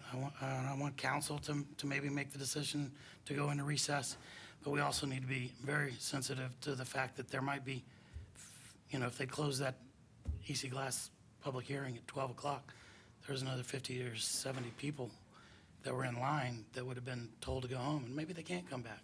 And I appreciate what Councilwoman Reed says, that people got jobs. You know, if they came out and they stayed till 12 and they still want to speak, I think it's incumbent on us to listen at a bare minimum. So I hope that we will not tie the mayor's hands. I think Mr. Friedman's suggestion is eminently responsible and fair. Yeah. And I also would like to put my 2 cents in on stacking meetings. That's what caused some of the problems this year. If we can keep it to a minimum of 2, I mean, it's not a motion, but I think it's a wise way to act as a body, to try to do 3 or more going forward. So I would hope we can continue this thing moving forward. Matt's made some good suggestions to get to the consensus, and I think he's made another good one here, and I hope we can agree on it. Mr. Farrar. If we adopt the concept I just outlined, and there was only 1 public hearing on the agenda, we're going to whenever it's over. Because we're saying if there's 1 public hearing, and if it gets to 11:59, you shall finish that public hearing, and then you're done, and then you stop. Maybe in that situation, because I was at that public hearing too, you want to see the council act on that item. So maybe I'll double back and say remove the fact that we wouldn't debate that item. You finish the public hearing, council decides, and then at that point, you press pause and recess. Yeah, we're not giving our citizens any credit either, because most of them are reasonable people. And you say, well, the hour's approaching midnight. We're gonna have to take the meeting, shut the meeting down, and bring it up on another day. Most citizens will say thank you, because they know they're gonna be heard. Yes, I got feedback from the late meetings. I went through 2 of them. They say, why did y'all make us stay there that long? If you tell the citizens, yes, it's 11:30, we're gonna close this meeting and come back on another day and finish this meeting, you will be heard. They have no problem with that, because they are reasonable people. Mr. Mission? Thank you, Mr. Mayor. I am appreciative of Mr. Friedman's suggestion about making this an option, a tool in the toolbox for the presiding officer to use, or the council, even if the council to use. I think that would be helpful. And I appreciate your comments, Mr. Mayor, but the one thing that I have a tough time with is if we have a public hearing that starts at 6:30 or 7 p.m. and people show up when the public hearing starts, and they wait, and they're there for 5 hours, 5.5 hours, and midnight strikes, and they haven't gotten a chance yet because of where they are in line to speak. I'm not a fan of that. I think that we need to finish out, like Dr. Wilder said, we need to finish out the matter, and I think even Mr. Feraldi said we need to finish out the matter that's in front of us. I do think that looking back at these contentious late-night meetings, the majority of them have come from the real property tax rate, water and sewer and stormwater rate, and budget public hearings, where they've been stacking 3 public hearings that are consequential on top of each other. That is where the majority of our late nights have come from. I do not think, and state law actually is clear and says that we should not be doing the tax rate public hearing and the budget public hearing concurrently. That's what it says. So I think the solution to this, I like the idea of having that tool in the toolbox, but I also think, in addition to that, we need to make it clear that we're not gonna have the real property tax rate and the budget public hearing on the same night anymore, because that's where a lot of these have happened. And it's kind of like what Dr. Wilder suggested about stacking multiple things on top of each other. I think if we were able to separate those two, I think that would eliminate 99% of our late meetings. And then, other than that, it's gonna be, like Dr. Wilder said, you know, big development projects or whatever, where there's a lot of feedback. But I like the idea of having it as an optional tool, but I think the real solution here for us, while we're discussing this, would be to make sure that from this point forward, we separate the real property tax rate public hearing and the budget public hearing. Ms. Timmer? Thank you, Mr. Mayor. I agree with the discussion that's happened across the board regarding this matter. There's just one item that I do want to highlight, and it's really from more of a personal perspective, and I won't belabor it, but you know, and you know this, and I'm sorry, I'm not trying to make this dramatic, but John's gone right now at the military. I'm a single mom at home. I have to plan so hard in order to do things. I've got to line up childcare. If that falls through, my mom broke her back this summer. So I didn't have childcare, and then I had to take my son everywhere. And it creates difficulty when people plan to participate in these things. There are other factors than, oh, I can just come again later this week. A lot of the time, there's a lot more involved. I know there is for me. So, you know, approaching that with a cavalier, I would caution against that. If people are making plans to come, they're working hard to be here. And I think there's a real value to that. But I appreciate the nature of this discussion as far as what's gone forward into this. I'm happy to have it as a tool in the toolbox and to work with this item in that regard. Mr. Freeman? So what I'm hearing from city council as a body is really it is better to have it as an option, discretionary, versus mandatory in the meeting, and council as the body would make the call. I want to make sure I'm not off base. Am I good? I can agree with that. Okay. Yes, sir. I would be on board with it if it means the clock hits 11:59, that we are taking a vote whether or not we're going to continue. Like, we finished the public hearing, we finished the item at hand, and then you just, all right, guys, it's 12:30 in the morning. Are we gonna keep going the next 2 or 3 or 4 items on the agenda? It forces a vote. We can shoot it down, but it forces the vote, so that way it automatically happens. Here's the bottom line. Ms. Timmer's point could be taken both directions. So all I'm saying is I would include language for finishing that public hearing and the item at hand, and if it goes after 11:59, hey, we're gonna take a quick vote. Do we want to continue, yes or no? Up or down, and go. Mr. Mission? So, I like that idea. So it would be language that we would finish the public hearing and then address the matter of the public hearing. And then so that could happen at, 12:15 or 12:20 or whatever, when the public hearing's done and so forth. And then once the matter's been addressed, then we're required to take a vote. I'm good with that.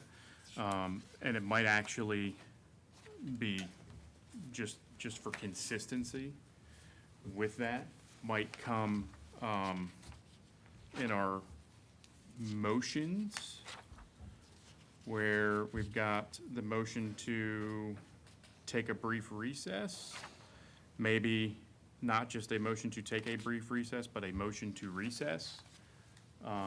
That would always be in order after 11:59 PM, whenever there isn't a pending matter before, does that make sense? You understand what I'm saying? Oh, yeah. Mr. Friedman? Yeah. Does that sound, and I'm just curious if that, it kind of like takes the concept that we're looking at here in continued meetings, and then consistently bakes it into our procedural motions so that there's no question as to whether or not we're allowed to do it.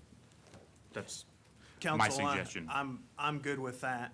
Certainly I like Councilman Feraldi's suggestion of having it come up before a vote, and it would really appear in just the way that Councilman Mischins described it, as a motion to recess the meeting. So maybe we handle it that way. And I'll create some language that goes with that rule, and bring that back at the appropriate time. Okay? I'd like to make one comment in spirit of kind of these conversations, just to, for staff to take note on some of these future agenda items. So when we're having specifically the budget public hearings and the tax rate public hearings, and then as we kind of know some agenda items that we think might be, and public hearings that might be well attended, that could end up being lengthy, that, and council, we can kind of, weigh in on this as well, that we do consider removing things, pushing things off into a future agenda if possible, or, maybe amending the work sessions or so forth, or maybe we remove a whole work session and we start our public hearings earlier in the day and not starting them at 6:30 or 7. And because we do have community members that are maybe retired that would come in and start speaking earlier in the night, and allow people that work to come in later on and still be heard, and we could start it earlier, and then that would carve off some of the time too. So there's ways that we can kind of work around some of these things too by starting earlier in the evening. So there's some notes for staff to consider for future while we're talking about it. All right, that's all. Okay. All right, I got my direction on that one. Let's go on down to section 2.2, special meetings. So these, we have a joint effort here. This was, under special meetings, Councilman Feraldi had suggested a change to add C to that. C being, once a special meeting has been called, no other special meetings may be called on the same day unless the first called special meeting has been canceled or adjourned. And the second one is D, prior to the recess or adjournment of a special meeting called by the mayor, or at least two council members, the mayor, or such council members as applicable, will be afforded an opportunity to speak to the reasons for calling the special meeting. So first one was Councilman Fraldy, second one is Councilwoman Timmer. So who wants to go? Maybe because Councilman Fraldy's is first is C, you know, he'd go and speak to that. Mr. Parati? This is very simple. I don't think calling a special meeting should be used as a tactic to get your way. If a meeting has been properly called, you should consider that prior to any others being allowed to be had. So, and then that's pretty much the purpose. Straightforward. Thank you. Mr. Mission? Thank you, Mr. Mayor. So I'm curious about something here. When would we call a special, it says once a special meeting has been called, no other special meeting may be called on the same day unless the first called special meeting has been canceled or adjourned. So I'm just curious, because we've got the 12-hour notice minimum that we, you know, unless there's some grave emergency, right? When would we adjourn a meeting and then call a meeting for the same day? That doesn't really make a lot of sense. Do you understand what I'm saying? And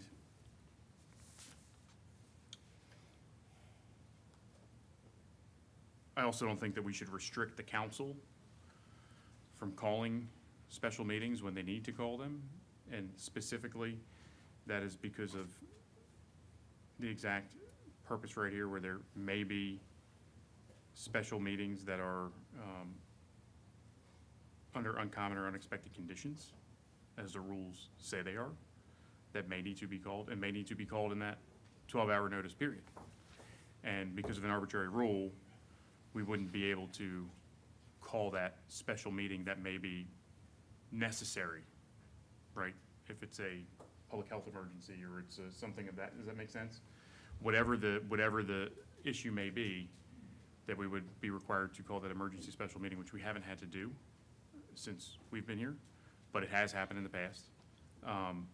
This rule would prohibit you from calling that meeting from something that is truly unexpected, that you would not see of an exigent circumstance. Does that make sense, Mr. Friedman? You understand what I'm saying? Wait. Yeah, yes. And You done? And You're not it's, done. I'm just very, it kind of ties your hands. It ties our hands. If there's something that needs to be acted upon imminently, we would not be able to do it on the same day if there was already a special meeting scheduled. Mayor, can I speak? Mr. Ferrari? Okay, I'll be a little more direct. Councilman Missions, Mayor, and I forget who else, called for a special meeting before a special meeting that was already called, so that they could adopt something before the first called meeting could be considered. So if I could be more direct, that's the intent. It's to prevent calling special meetings to be held before additional special meetings are already slated for political or whatever other purposes may be schemed up. Once we have one on the books on that day, you shouldn't be able to call one an hour earlier with the same agenda, but try to spin it and use a different way because you leave one part of that agenda out. No. If you have a special meeting called on that specific day, you don't have another one. We had it at 9 in the morning, or 10 in the morning. They called theirs at 9 and said, nope, ours goes over. And so because of that, we can't do the 10 o'clock meeting. Sorry. No, that's not right. That's manipulating our policies and procedures to your political and particular benefit. That shouldn't be happening. And we have called a number of them because our budget process went quite late. Yes. Thank you. Mr. Deemer? Yeah, I agree with you, Mr. Fraldy, that using process for political reasons can be disconcerting. But I'm very hesitant to tie the mayor's hands, to tie council's hands, to say we can't do something, because there are exigent circumstances, and you may pass them off as other things or whatever you said. But I'll tell you what could happen. We could have an emergency that happens an hour before a specially called meeting. We learn that there's been a train derailment downtown. And we need to make some decisions regarding the safety of the citizens of Lynchburg. And you may discount it, well, that's not likely. What I just don't want to tie this council's hands. I don't want to tie future council's hands. If there's a reason that we need to get together, then we should get together. There's been plenty of times when nobody showed up for a meeting, and that's always your prerogative. So if you feel like the meeting is being called for political reasons or whatever, you have options. But as a council, we don't need our hands tied for political reasons. And you just made it pretty clear that you don't like this rule for what I understood are the way it was used for political reasons. But you didn't have to go to the earlier meeting if you didn't want. And if there's no quorum, there is no meeting. But if a quorum of council says they want to get together and may have a really, really good reason to get together, I don't want to be the guy who proposed the rule that says we can't, because I was mad because they had a political meeting once. I want to be the guy who says, council, you're free to make your own decisions. If you think this is an important meeting, call it. If at least two of you agree, call it. If nobody shows up but those two people, we know how that works. We've seen that. We have our options. We have choices. I don't want to tie our hands. And I think it's dangerous from an emergency perspective to not be able to meet if the situation demands it. If there's a fire, if there's a flood, if there's a tornado, if there's all kinds of things that happen. Derecho has happened, and council needs to direct some funds to address the situation. Then, let's have a meeting about it, and let's be able to call the meeting anytime we need to call a meeting. And let's not tie our hands with this. Ms. Reed? Can we add to that, to his point, after canceled or adjourned, unless for the purpose of a city emergency to be called by the city manager or the mayor? So that is exactly what I was going to suggest, Yes. Councilwoman Reed, is to address those issues, is simply add a caveat that unless it's an emergency called by the manager or the mayor, there won't be special meetings on the same day. Yeah, for the purpose of a city emergency Yeah. called by just those two. Yep. I would agree to that. Point of clarification, who would define? So You just did. recall that the powers to declare an emergency, they fall within the world of the city manager. So I envision the way that would work is the mayor would consult with the manager and vice versa, and they would be the ones making the call. Okay, thank you. What's the mission? Thank you, Mr. Mayor. Would another way to do it would be to throw, instead of adding a new paragraph, to throw this kind of section in there with the 12 hours notice thing, where we, where if it's on the same day, that we've got to do something similar to what we would have to do if it's inside 12 hours? Would that be another way to accomplish the same or a similar goal? I don't know if I would mess with the 12-hour requirement. I think when you have an emergency, I think that is the exception that's permitted. So you're probably okay just having that language versus adding that. If the goal is to prevent politically called meetings or meetings to counter other meetings, then especially if you want to have the ability in the event of some type of emergency, the way to do it would simply be to have an exception. And just to follow up on that, thank you, Mr. Friedman, and thank you, Mr. Mayor. I do find it interesting that the accusation was because we did not get our way. And what we're doing now is we're considering a rule, a change of our rules of procedure, because Mr. Feraldi didn't get his way. So I just want to point out the projection for what it is. Mr. Ferrari? All right, I'm going to make this even more direct so that we can actually understand each other for once. For the record, Mayor, I motioned to cancel the meeting I called for. Because we did, even though I voted against it, the council arrived at a conclusion, which was a tax increase that 4 Republicans voted for. We arrived at that conclusion, and I was on the right side of that. Number 2. Sorry, continue. Mayor, are you gonna address this? Go ahead. Let's not do this. I just laughed, Mr. Mayor. He can continue. It's because he's doing it. Mayor, you're gonna He's a laughing stock. Yes, stop. Marty?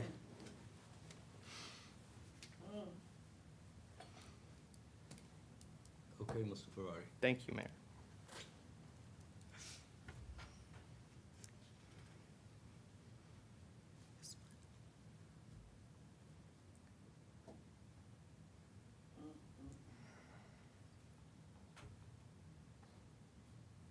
It really breaks my heart because a young man just got his life taken.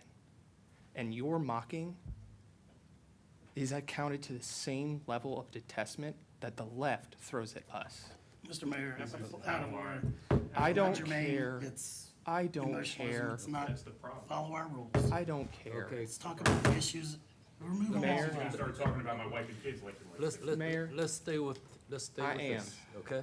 Okay? Let's stay with this. And we're not gonna be calling special meetings to circumvent up to you, it's up to the other people and the will of the council. Folks may not like how that happens, but the bottom line is, it's not right. Mr. Mayor, Missions. I will not be Mr. mocked Missions. again.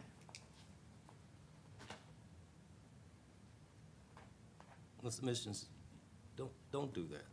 Let him speak. Please let him speak, and when he finishes. Mr. Mayor, my request of you is that you apply these rules consistently. Yes, And you I- drop the hammer on him when he does it. Because I I'm will. sick of the crap that I get from him where he talks about my wife and kids in these meetings inappropriately. And all of that other stuff. I don't want to hear it. Mr. Attorney, So Mayor, it sounds like at least from the rules, we're all on the same page, that the rule for C will be accepted with an exception for emergencies as we've Except for described. emergencies. So let's, Mayor. if council's all right with it, Mayor. let's go on to D. Don't Mayor. ever contact my wife again either, Chris.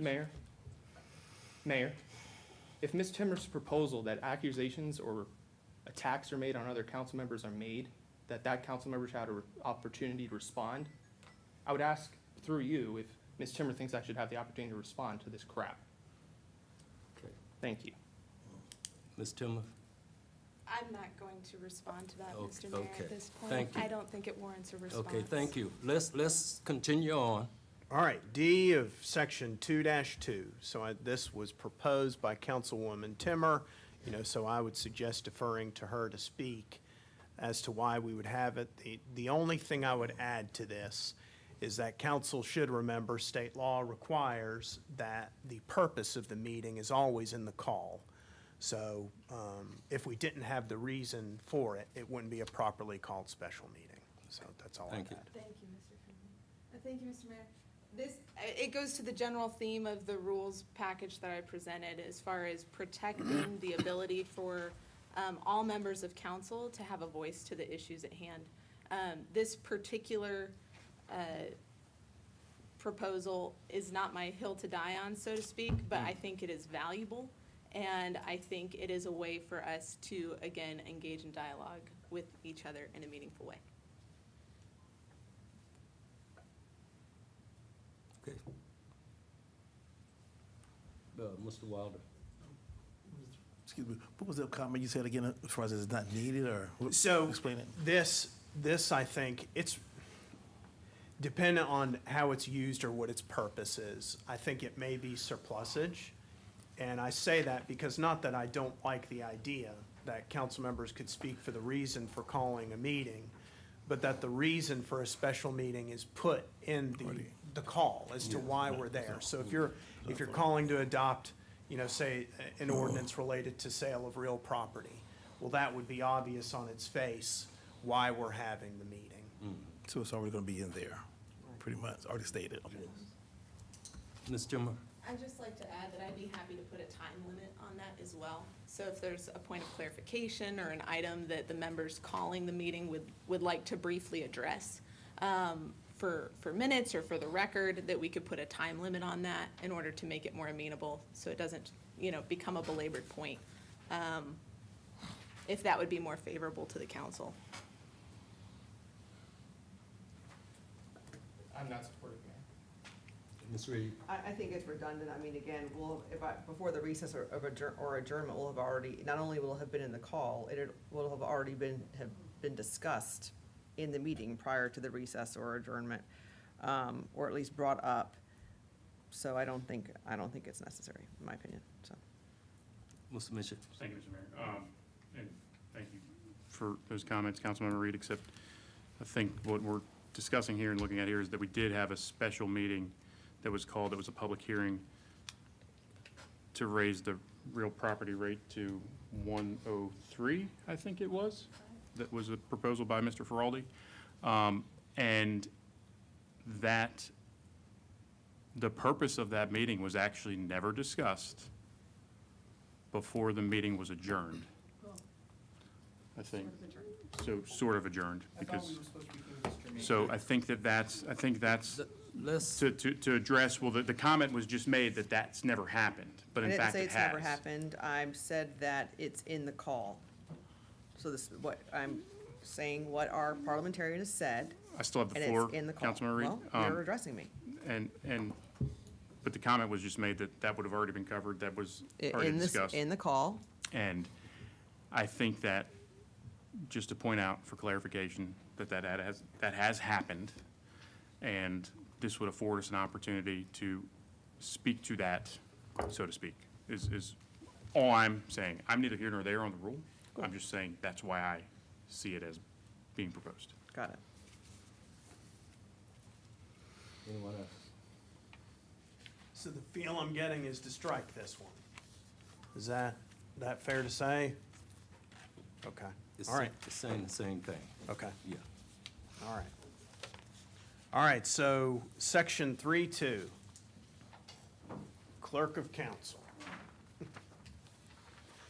So we've got here some additional duties for clerk of council.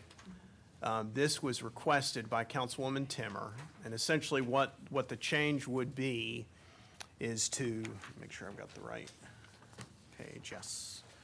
The rule would now read, the clerk of council shall be appointed by the council. He or she shall prepare the agenda for the council meeting, shall attend all of the council meetings, striking out that and, shall keep an accurate record of the council's proceedings, shall afford all council members the opportunity to request items be placed on a council meeting agenda, and shall provide all council members with notice of items that are to be placed on a council meeting agenda. This may be one that I wordsmithed a little bit, but I think the intent is still there. Really, these are technical changes in my mind. I don't have a particular issue with them, but I'll certainly defer to Councilwoman Timmer on her request. Thank you, Mr. Friedman. Ms. Toomer? Thank you, Mr. Mayor. So as you look at it on paper, and fairly enough, but Mr. Friedman said that it adds additional rules or adds additional work as far as the clerk of council. The way that I have it written just clarifies some components, as we've been clarifying timeframes and things of that nature. So I don't see it as adding additional duties or work. And I just think that that's important to clarify. And it just clarifies addressing points of council and items of that nature. So if there are specific questions, I'm happy to go through that, but I think it just brings a level of clarity in some of those communications as we've been trying to address it with timeframes and other elements of that nature. Mr. Ferrari? I think that this actually opens up an opportunity to really talk about more how we can codify some policies and procedures outside of this. I don't know if asking items should be placed here or maybe somewhere else. I think we can address this concern with another item that's further in the document.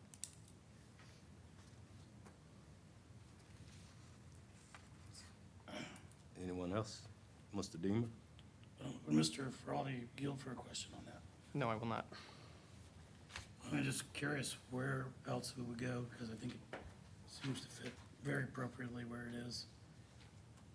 As a person who sees the agenda before some of y'all, I've always been trying to be open and transparent to share with y'all, and I appreciate staff's attempts to always carbon copy everybody on things. It happens all the time, and it's good. It's one of the best things that happens to keep us all in the loop.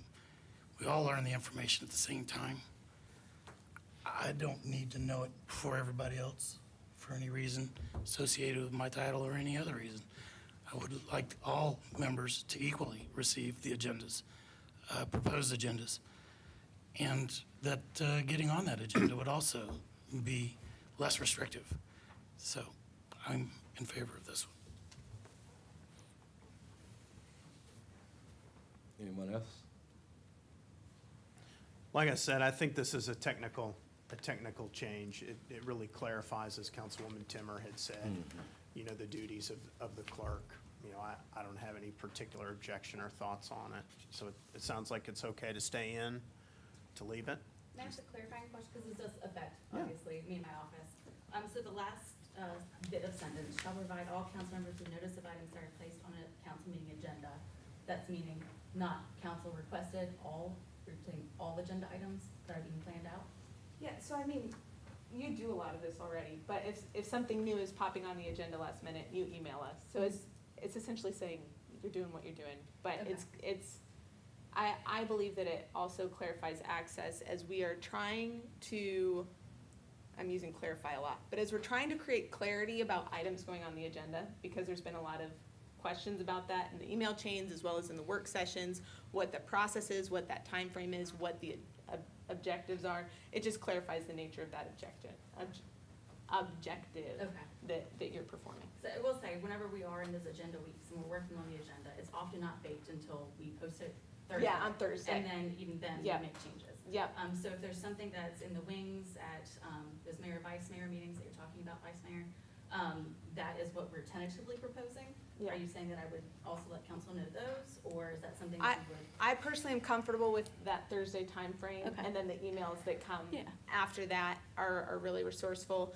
I know there have been times, for example, especially in the budget season, and we can debate the validity of it, that's not really the point, but where Mr. Feraldi has brought forward new information through a staff presentation that was presented, that the information comes up essentially day of.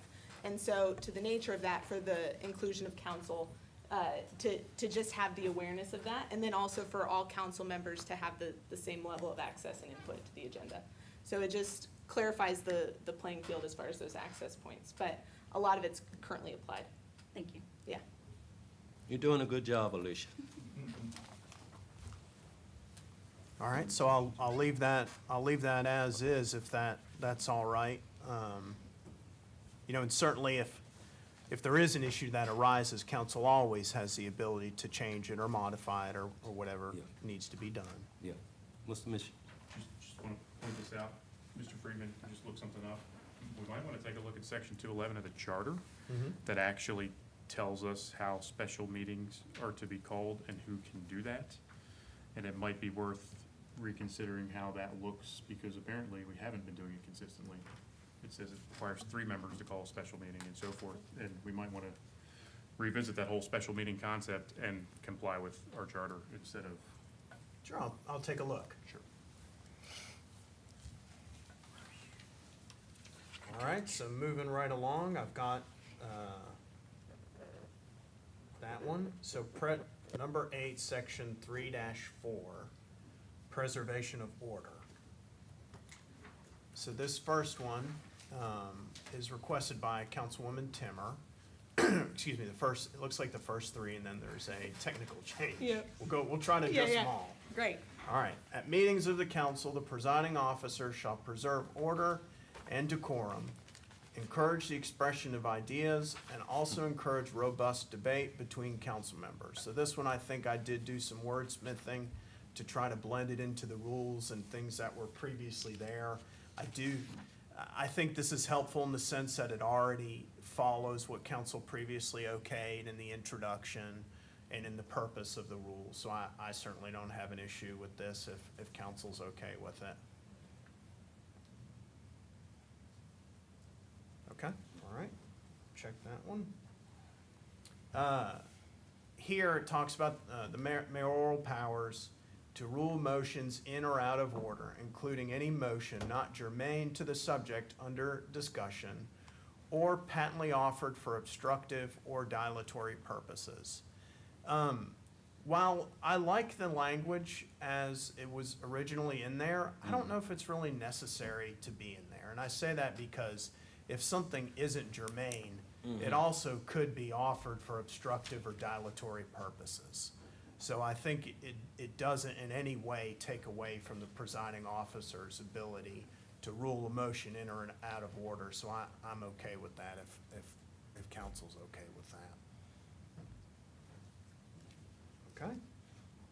Okay, that one. Number 2, to determine whether whether a speaker has, and this was stricken out, gone beyond reasonable standards of courtesy in his or her remarks, and to entertain and rule on objections from other council members on this ground. And I think this might have been another one I wordsmithed just to say violated these rules, just to make it broad. Again, you know, this I think is just additional language. Violated these rules would still, it would encompass anything that's in our rules of procedure for a speaker. So again, I have no issue with that change. Ms. Timmer? Thank you, Mr. Friedman. I appreciate that. And I did have violated these rules in the original document. Okay. I'm glad you included that here. I greatly appreciate that. Again, it just kind of removes some of that gray area or abstract area, clarifies all of our roles. And I think as far as time limit components, again, I'm very favorable to what Dr. Wilder presents. So number 3 was I'm sorry, Mayor. Councilman Feraldi. Mr. Ferrari? I think it needs to stay this way because if Ms. Timmer has his way, Mr. Mayor, the peanut gallery activity and commentary will continue, and we'll have no way to stop it.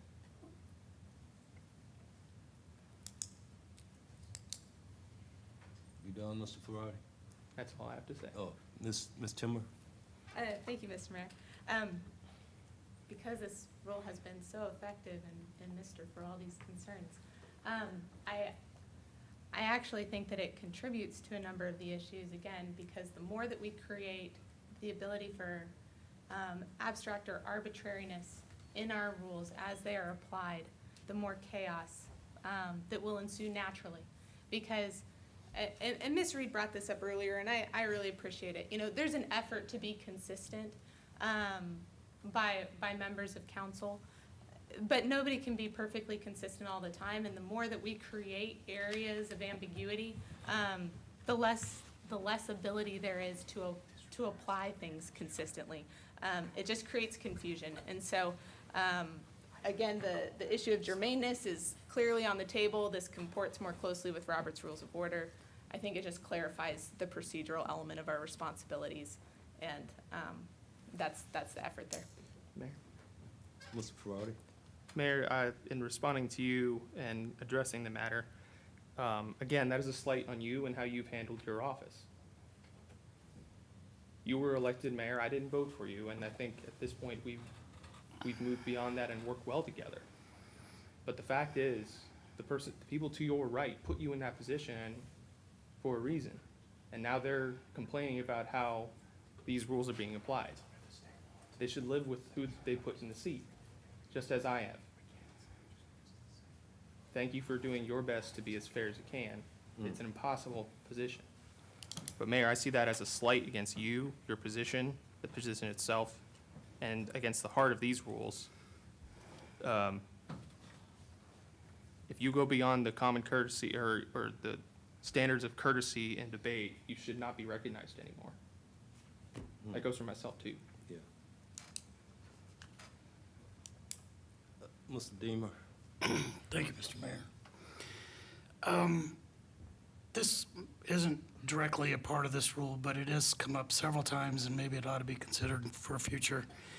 And it's an issue that I'm not addressing to anybody directly, and I don't want anybody to take it as I'm directly talking about anybody's active behavior in the past. But what's gone on a lot is a lot of impugning of motives. And I think maybe it has been both sides in some ways. But just ascribing evil intent to what people's thoughts are, thought police. You know, in parliamentary procedure, like Robert's rules, it's considered out of order for one member to question or speculate about another member's motives, particularly by suggesting dishonesty, corruption, or bad faith. Instead, debate is supposed to stay focused on the merits of the issue or the proposal, not the character or intentions of the persons presenting it. Legislatures often formalize this by prohibiting personal attacks or imputing motives to others in debate. In the U.S. House of Representatives, as we've even talked about before, many in Virginia State Legislature, you are not permitted to impugn the motives of another member in your remarks. And that includes name-calling of any type. So when a city council person speculates or questions another member's evil intent, it's impugning motives. And I hope we can do less of that. Maybe we don't need to put that in formal writing, but I would love to get a gentleman, gentlelady's agreement that is something we're going to stand up against regardless of which side is doing it. Thank you. Ms. Reed? I just want to say, I find it, we're on page 4 of, how many pages? 20. And I'm sure everybody watching is maybe thinking what I'm thinking. And I'm not saying that I am not guilty for some that I may contributed over the last almost 3 years. But it is disappointing and disheartening to me that we're spending so much time talking about a robust debate that has primarily been political, when our job is to discuss city business that is 99.9% not political. It's not. And it's sad that we're having to sit here as 7 people discussing rules of procedure that aren't even meant for political debate. We're not political debaters. And yet we're sitting here dissecting this for debate amongst each other that has really become personal when it should not be. It should have been just to decide, do we think we should rezone something? Should we agree on a CUP? Should we agree on an intersection or allocating funds? I mean, really. Yes. And it's become personal. Tonight's become personal. It's sad. It's really sad. That's what this has become. We're going through an entire 21-page document because of personal attacks that we've witnessed over the last few years. And it's a shame. We'll keep going through it, but we're just sitting here rehashing things and getting personal and ugly. Yeah. And it's not about city business. Mr. Friedman? So Mayor, the sense I'm getting, at least as to number 2, is to permit the change for violated these rules. Am I wrong in that? I just want to check. Okay. For the record, I'm opposed to removing it. Okay. Ms. Timmer? If we're moving to the next item, then I'm happy to move to the next item. Let's move to the next item. All right, so really quick, before we go down to B. Mr. Missions? Just one thing, I just need to make a clarifying statement for the clerk. I was wrong in my reference. It should have been Chapter 3, Section 10 of Section 9 of the city charter is where it talks about special meetings. So I just want to make that clarifying statement for the clerk. Mr. Mayor, I'm sorry. Yes, I will ma'am. actually make a brief statement. And, I greatly appreciate the sentiment and concern that the nature of the discussions on council have become very personal over the past 3-4 years. I fully recognize that. And it is I believe, in the role of government, it is our role to ensure that debate and conversation, again, is accountable and transparent. And I know those are buzzwords in the political government space, but the value of them, the intent of what we asked our citizens to trust us to do, rests on that. And the ability to have dialogue and to have it be in the open sphere and to have disagreeing opinions be brought to the table is absolutely essential to that. And our rules have not reflected that. So I mean, Mr. Feraldi talks about, you know, what he ran on all the time. I ran on this because of the value that I believe that these changes bring to the council.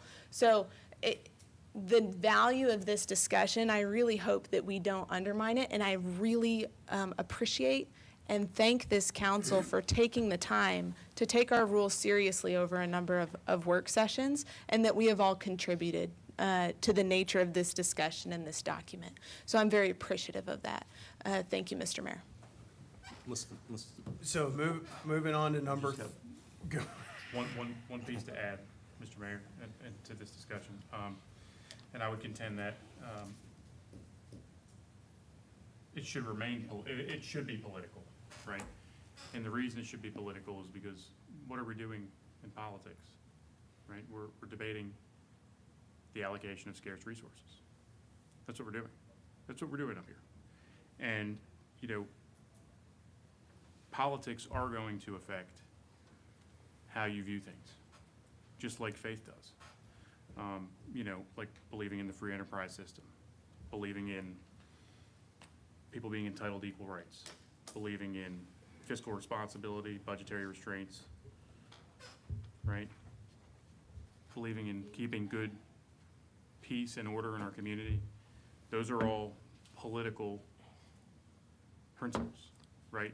And so I just want to put that out there for the record that I'm not going to abandon those principles in debate. I'm always going to consider those first. Let's move on, stick to the agenda. All right, number 3. So that is a technical change, basically striking out where it says parliamentary law and just saying parliamentary procedure, including addressing points of order raised by council members, which, you know, of course we do already. So I assume there's no objection to that. The next one under B, this was proposed by Councilwoman Timmer, and we'll go to D after we resolve this one. So I made a technical change there to where it says there are 2 exceptions to this right of appeal. I think that's really surplusage language that was already in there because it says what the 3 powers above can be appealed, so I just took that out. This is one Councilwoman Timmer proposed, but I did wordsmith a little bit. I changed the language to essentially say, in the event the presiding officer refuses or fails to acknowledge a council member seeking an appeal under the first 3 powers listed above, then the appellant may appeal to the parliamentarian who will make efforts to gain the attention of the presiding officer for purposes of addressing the appeal being sought. The original language, as you all see from the agenda, it sounded more mandatory about the parliamentarian directing or telling individual council members what to do. I think, and I don't want to speak for Councilwoman Timmer on the purpose of the request, but I assume what it is in the event some type of argument may come up among council members when a point of order has been raised and the appeal isn't sought during the course of that, you know, there may be a desire for the parliamentarian to essentially referee, you know, and make the parliamentarian make the decision. You know, as far as the parliamentarian, and if I'm wrong in that, Councilman, not quite. I apologize. But the way I see the parliamentarian's position, it's more of advisory. It's an advisory in the sense. So certainly the presiding officer would be the one to make the call on the appeal. And I'm happy to jump in and say, hold up, we got an appeal on the table, but not to necessarily direct. Ms. Timmer? It's more so just to clarify the procedural existence of an appeal process as with Robert's Rules of Order. So not so much the referee role, but to ensure that appeal, which is a pretty standard motion in Roberts, is acknowledged and outlined here. So is there any thoughts on that? Certainly, I don't have an issue from a parliamentarian's perspective in the way it's presented now. And I'm comfortable with the language adjustments there. Thank you. Is it very good? Okay, all right, check that one. So, under D, there's a combination of requests here. And this is one, as far as what the proposed changes are, there is discretionary language proposed by Councilwoman Timmer, moving from council members will to should treat one another with respect, courtesy, and exhibit appropriate decorum. Again, council members, instead of shall, should not insult, demean, and Councilman Feraldi has suggested interrupt or belittle one another. If it helps in council's deliberations, just from an outsider's parliamentarian perspective, I would suggest keeping the will and the shall, and I do like the suggestion from Councilman Feraldi on interrupt. Ms. Timmer? Thank you, Mr. Mayor. And thank you, Mr. Friedman. This isn't a hill to die on for me, again, and I'm very comfortable with Mr. Feraldi's addition or interjection there. It just more so has to do with consistency, what we should do versus what we do. And, yeah, thanks for that middle school humor, Mr. Missions. So it just keeps a level of consistency in how words are utilized, but then how they're applied and what standard we hold ourselves to. So, thank you, Mr. Mayor. Mr. Mission? Thank you, Mr. Mayor. I'm comfortable with all of it. I think this is, again, consistent, and I think that it's a good addition to the rules. Everybody clear? Mr. Ferrari? I'm comfortable leaving will and shall, as well as including interrupt. Agreed. So that's the feel I'm getting. So what I'll do is I will leave will, shall, and also add interrupt into that. Okay? All right, so preparation of the agenda. So we have several suggestions here. Option A was requested by Mayor Taylor, and I will try to do my best to summarize each one. Then we've got an option B proposed by Councilman Feraldi, and an option C proposed by Councilwoman Timmer. So let's go ahead and look at option A first. So option A essentially tries to, I don't want to say codify, but puts in the rules what city staff is already doing currently. So we propose putting in here, with the assistance and requests of the mayor, to basically say that items have to be delivered by 5 p.m., at least 7 calendar days before the date of the meeting. And they'll first go into roll call for an introduction by the council member at the next regular meeting. Then it goes before a work session. So similar to the process that we're currently using for the item that Councilman Mischins has this evening. So option B, I'll quickly summarize that. Again, it's got the 5 p.m. It increases the days from 7 to 8 calendar days prior to the date of the meeting. And instead of the roll call suggestion, it makes clear that it goes to the work session or a work session prior to being voted on in a regular meeting. And go ahead, sure, yeah. Mr. Ferrari? Thank you, Matt. The only reason for bumping it back to 8, it's not for timing or just, it's not trying to mess with anything else, other than in the last number of years, the mayor, vice mayor meeting with staff to try to get ahead of what's upcoming, what's being slated is on a Tuesday. So the thought is if you put it at least a day before, that gives staff and the leadership team more time to put that together at that Tuesday meeting. That's the only reason putting it on a Monday. So, and Councilman Feraldi, I may let you speak to this one as well, but under D of option D, there is a proposed addition for adding things to a regular meeting. It essentially talks about the idea of being approved by a 2/3 majority vote of the council, been reviewed at a council work session within the last 6 months, or is a pressing matter that requires immediate consideration, and there's an exception for the addition of speakers at regular meetings. As far as option C, this was Councilwoman Timmers. The only change she had proposed was adding that additional couple sentences at the bottom. A council member's request to place an item on an agenda shall be deemed received at the time it is delivered to the clerk of council. And I may have wordsmithed this a little bit from what was presented, or his or her designee. However, if the request is delivered by email, the request will be deemed received at the time it is sent to the clerk of council's official City of Lynchburg email address. So all of these, they differ from one another and fairly significantly. So I'll certainly leave it to you, Mayor, if you want to allow each of the patrons of the individual options to speak to their proposed issues, and you could speak to yours on A. We could handle it that way to start. Mr. Missions? Thank you, Mr. Mayor. I think there's good things in all three options. Personally, if I was to pick one, I would pick option A. One caveat, I do think that we need to incorporate in there that we shouldn't have to request for an item to be introduced at roll call 8 days in advance. So if I was to introduce an item at roll call today, that should satisfy the roll call portion of, if that makes sense. So like, it kind of gives you notice that it's coming.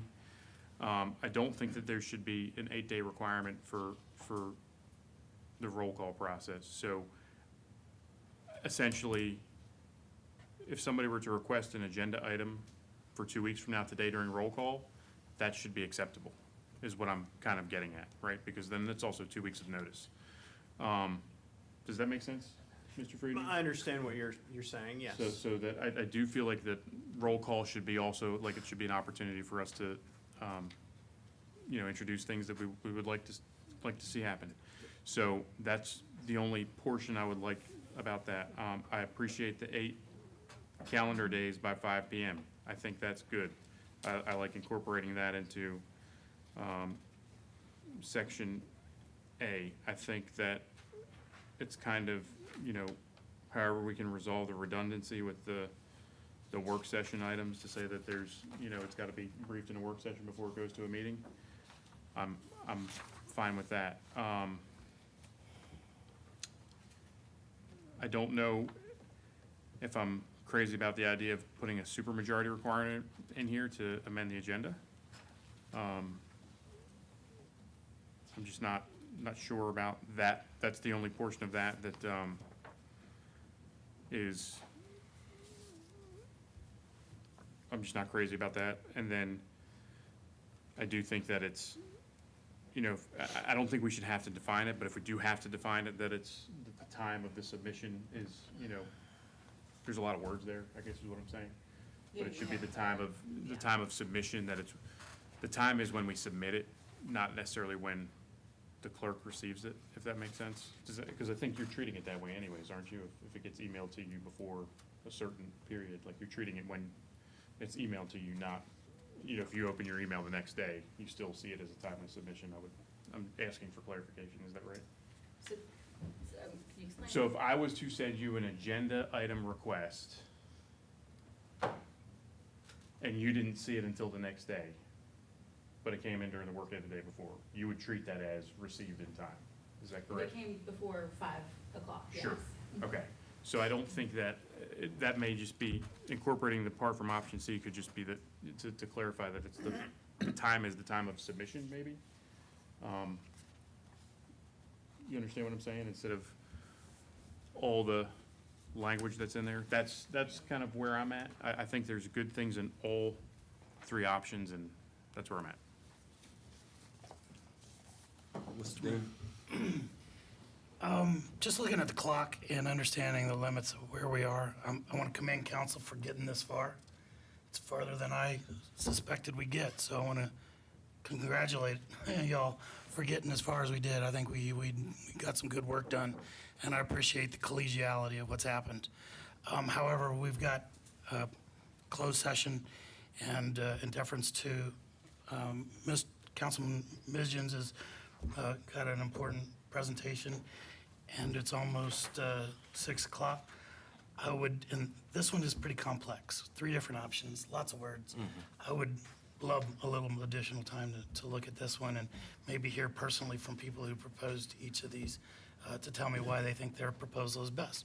Anyway, if we could maybe consider, if you would, Mr. Mayor, out of deference to our schedule, maybe we could call this a good breaking point on the rules and move forward with the rest of the agenda, which still has a public, a hearing, closed session that we've got to do. We've still got roll call.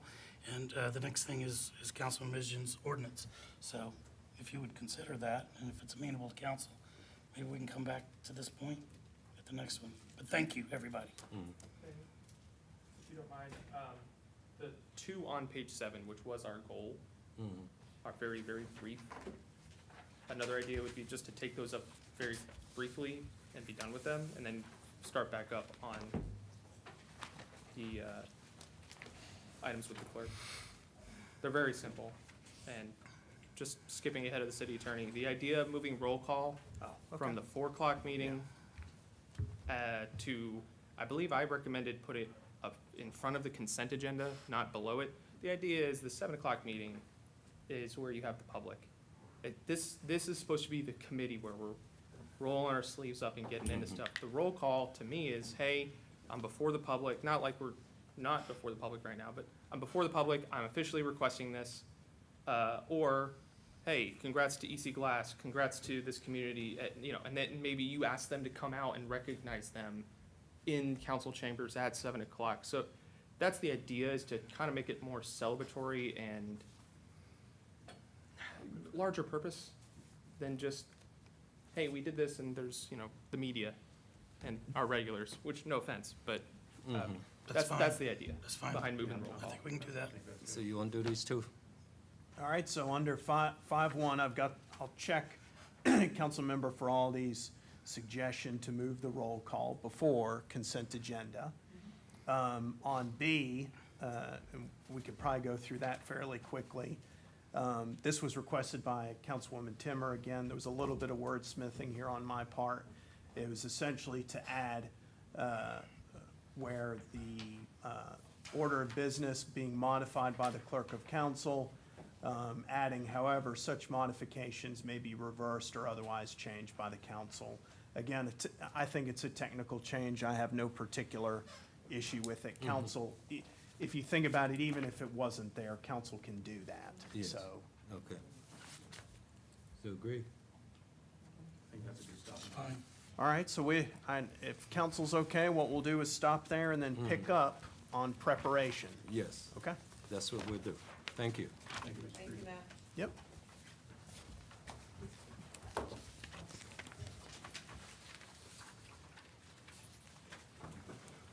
Item number 6.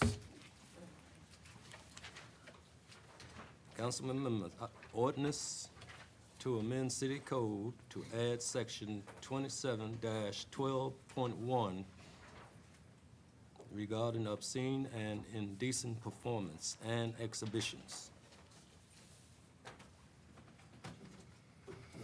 Mr. Missions. Thank you, Mr. Mayor. I'll try to make this as quick as I can. And I want to first, before I get started into this, thank Mr. Friedman for the work and time that he's put in on this. I think that over the last probably week or so, we've really kind of refined and come up with a product I think that we can be proud of. But the idea here is, had some feedback from the citizens in the last council meeting about some performances and things like that were concerning to them, right? And I got to thinking about that, and I said, we're opening an amphitheater next year. Let's make sure we protect the children in our community, safeguard families, passerbys, and so forth, and do it in a way that's legally defensible. So I'm gonna just throw this up here, right? So this is something that a citizen provided to me that was of concern to them. And it was a question that was asked on Reddit that said, what is the most unexpected thing you have seen a singer do on stage? and it was, I watched Gore behead Obama during a tribute show for one of the band members that died, and then sprayed green goo out of a 3-foot fake member all over the crowd, and a girl in the front row was guzzling it. I had never been to a Gore show and did not do my research before going. I don't want the families in our community to have to do the research before going to the amphitheater and end up seeing something like this. And that's kind of where this came from. So this is anchored in state law. We're looking at obscenities already codified in state law as against the code. And then this, oh, this is the wrong presentation. Did we get the updated one in the agenda? No, I updated the second one. Hold on, I can tell you real quick.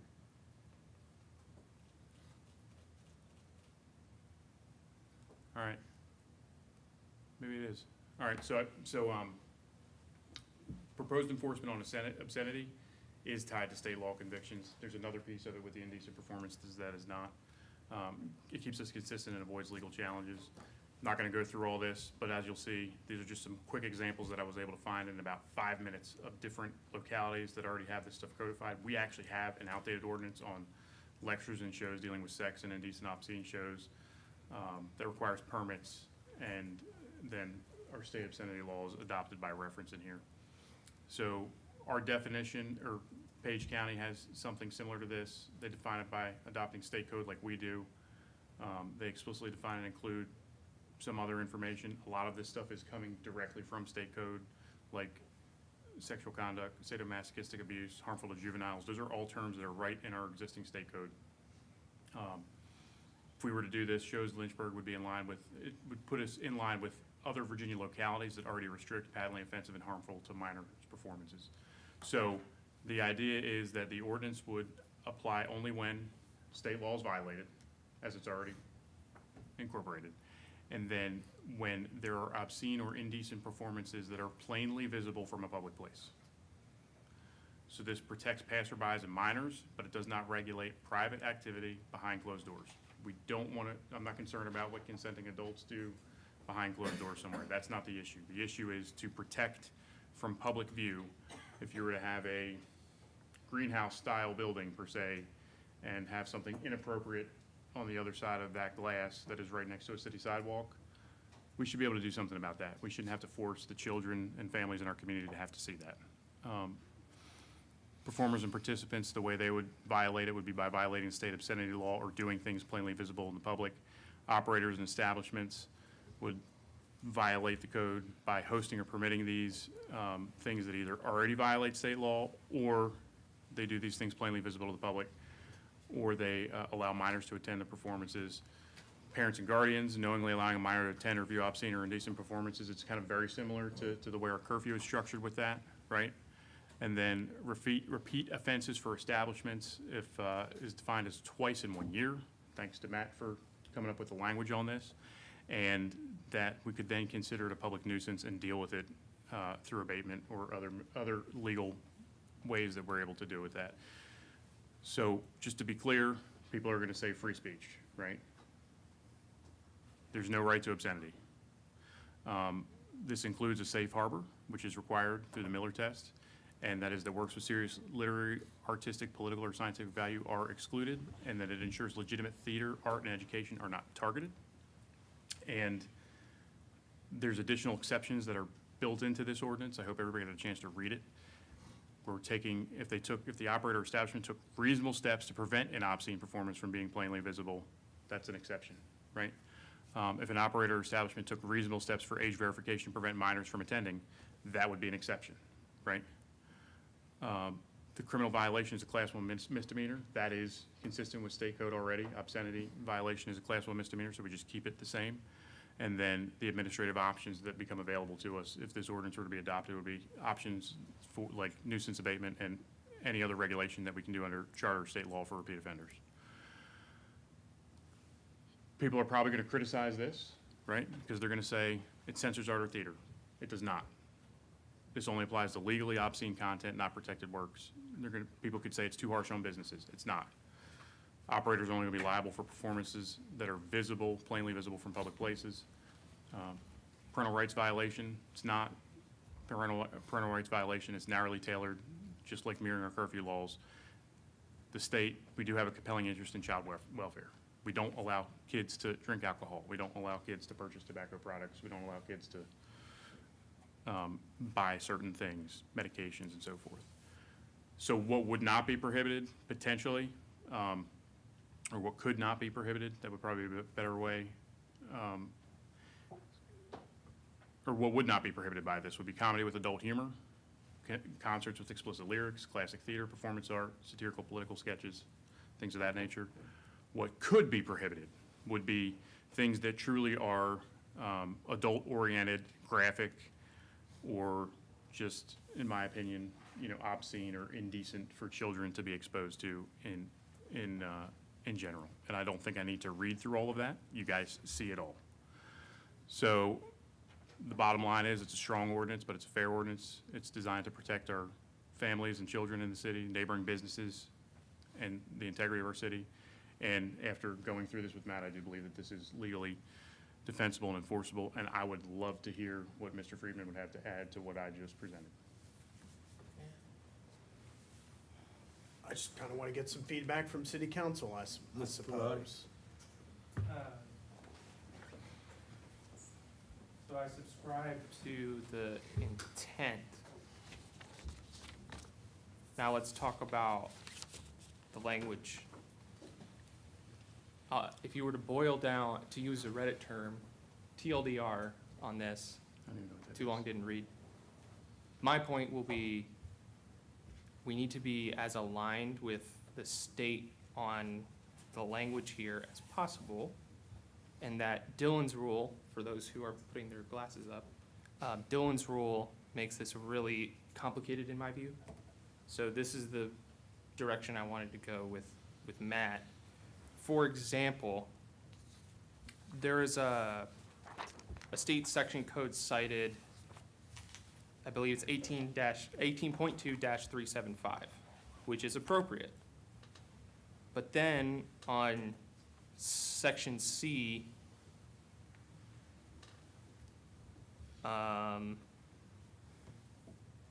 section D, for example, let's use this one for example. If an operator or an establishment took reasonable steps to prevent an obscene or indecent performance, and so on and so forth, here's the exception. State code doesn't allow for that exception, and we can only do what state code permits us to do. So if we're gonna turn around and say to a child, you're allowed to take 2 cookies from the cookie jar, that doesn't mean that child is allowed to take 1. You're only allowed 2, and that doesn't mean 3.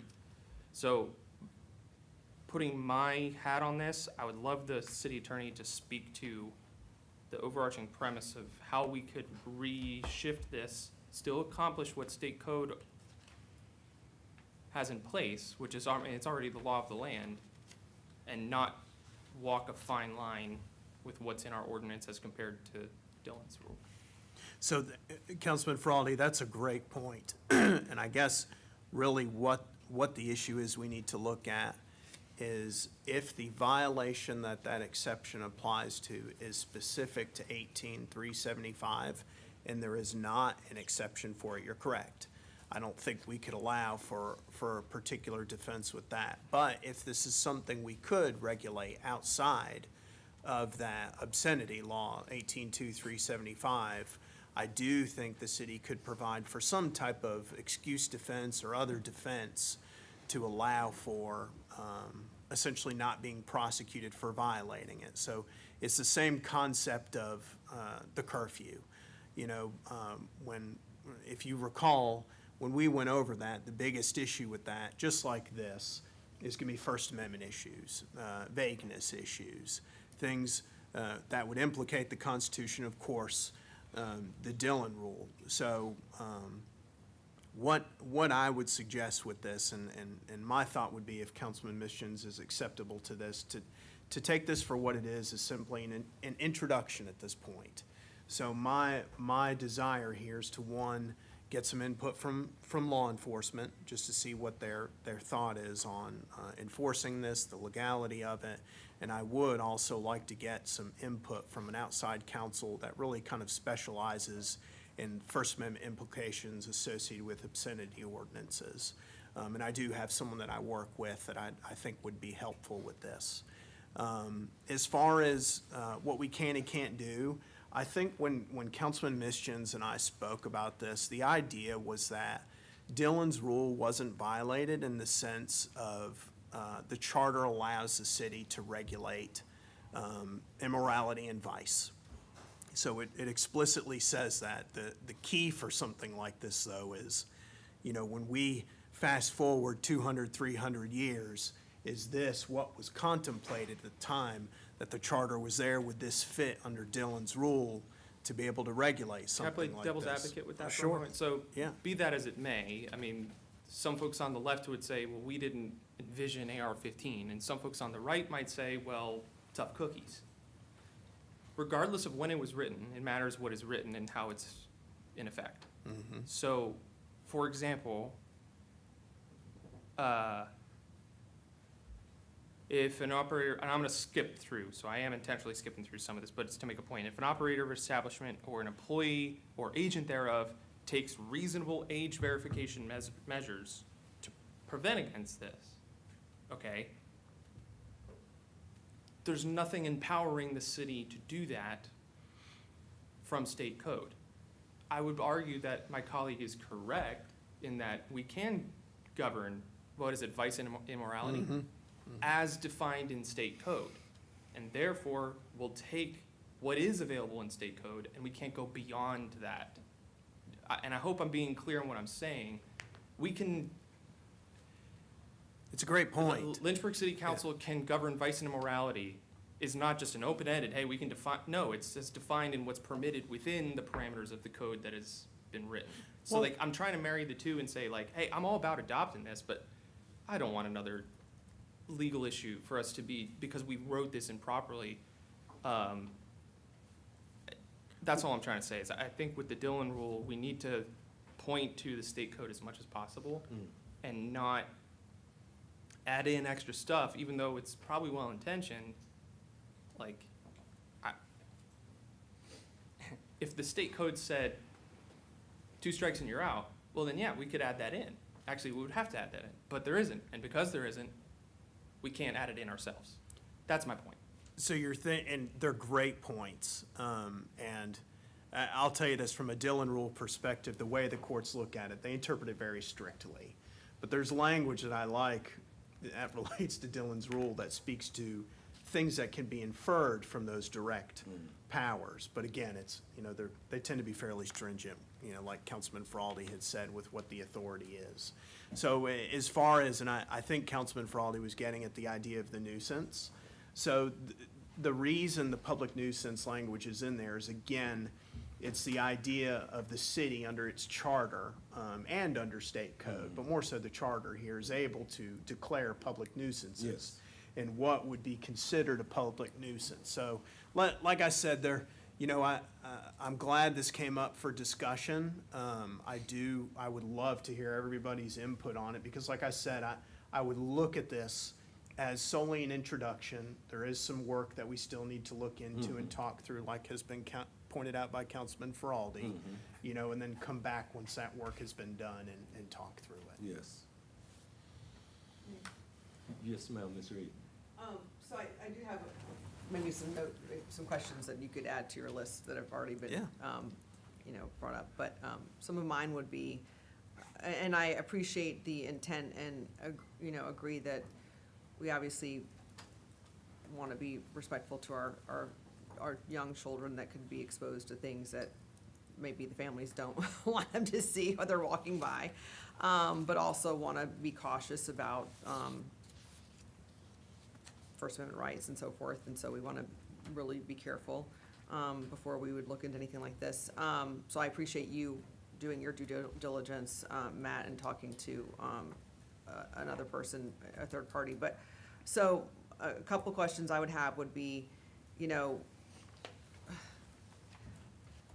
kind of like we were just talking with our rules of procedure, who interprets what who decides,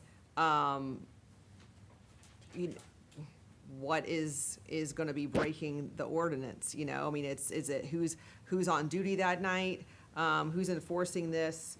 It could be subjective, and a certain, if it's LPD, are we really gonna have them monitoring every concert? Do we have enough officers that can break away from what's going on in the city? Are we hiring special law enforcement officials to come in and police the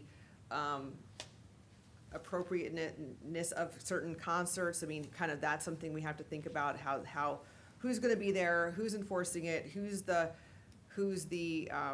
lewd police, as far as watching, or the obscenity police, who's gonna be watching these concerts and going, oh, inappropriate, I mean, pornographic, I mean, then they're writing it down, I mean, like, and then is it the operator that is being, who's then now in violation? Is it the operator and the band, or they both, or who, is that affecting our contract? I mean, again, I understand our families are a concern, and so I'm not taking away from this, but I'm thinking about liability, and all the things we have to think through, and who's enforcing it, and are they gonna do it? Do we have the manpower to take that on?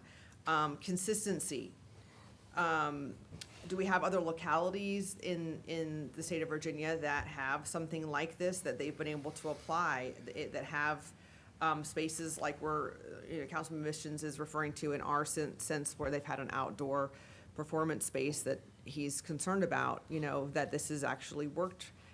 I do have concerns about, what's deemed artistic expression that would fall under First Amendment, and how that could be concerned here. So I'm curious, like, maybe what our Commonwealth's attorney or our Attorney General might, I mean, I know they're super busy right now with elections coming up, but, with your person, it sounds like that he or she may have enough experience, but I would be curious about all those things, because we obviously don't want to open ourselves up to any risks litigation-wise, but I think all of those things, I'm just really curious how we would even attack that all. So those are my questions.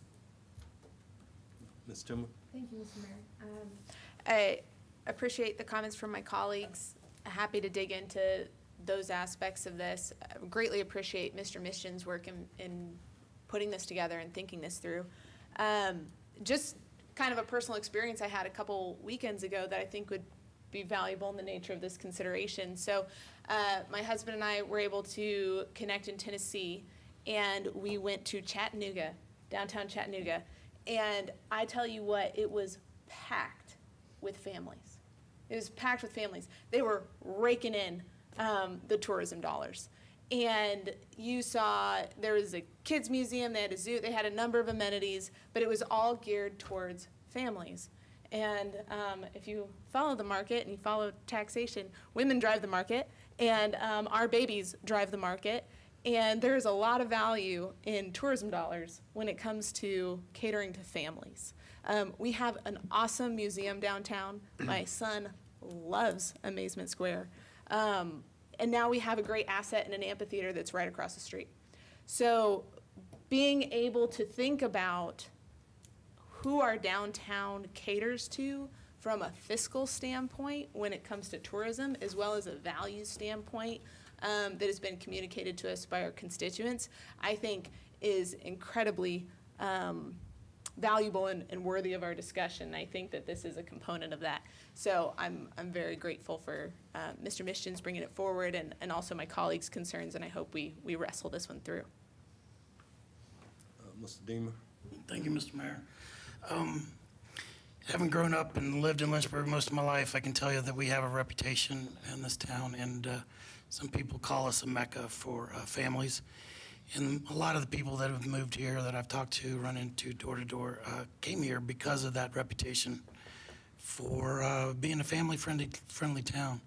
And I think that that has a dollar amount and a tourism aspect that Ms. Timmer has rightly brought up. I would like, but I appreciate all the comments that people have had. I do want to thank Mr. Missions for the work putting this together to make it, to to walk that fine line as well as you can. But I really would like to thank you, Matt, for your work in putting this together to make sure that it's defensible. You know, Mr. Fraldy and I worked in the General Assembly, and we know the state law. And this, you know, paddles along right beside state law, obscenity law. I mean, there's at least 4, maybe 5 references to state law in there. And I'm completely comfortable with police officers doing what they already do, deciding when things have gotten out of hand and out of control. And I lived in Richmond for 15 years, and I am very familiar with GWAR, okay, because that's a Richmond band that just wants to freak out all the parents, and they do everything they can to freak out the parents so the kids love them. But there is a line that gets crossed sometimes when they're trying to make money, and they'll do just about anything to do it. And the example he got is actually one of the least things I've seen GWAR do. We don't need GWAR in Lynchburg. It goes against everything our community values stand for. I do have one specific question, Matt. Is there anything in the current ordinance that you and Mr. Mizgens have worked on that you think runs even close to violating the Dillon rule that you can talk to? Let me think on that one. Okay, because I mean, I don't want to make something that's going to be a target for that. I understand the Dillon rule quite well, but given all the references that that's in this ordinance, if there is something we can fix, tweak to make sure we don't run afoul of Dillon, I do know plenty of other localities who have similar ordinances. I would like to get some research into that. Sure. Like you said, I'd like to hear from our Commonwealth attorney. I think she would probably be, wouldn't she be the one prosecuting these? She would. So absolutely, think we need her opinion on that. I don't think we need an AG opinion. It's already made it in the state code. He would just say, yeah, state code is state code. So, and that's mostly what this is. So again, thank all of y'all for putting in your efforts. I agree with not just the intent, but to the fine work you've done crafting and wordsmithing this particular document. Ms. Reed? Just a quick question. It did say, so that, that profane language was not included in it? Like, It's already, technically, I think it's already legal under state code to do that publicly. Yeah, I don't, It's not in there. the last version of this ordinance, I don't think touched it, and I don't think we could regulate that anyways. right, wait, so performances that, so like if a band, let's say it was a rap band, or it was a hard rock, heavy metal band with, No, one more, go forward. Would not be prohibited, and then it says concerts with explicit lyrics. okay, so that would not be prohibited, and that's not against state law, you said, or it is? There probably is some state code, I think there is about that, but I don't know how enforceable that is anymore. So there was, I think at one point,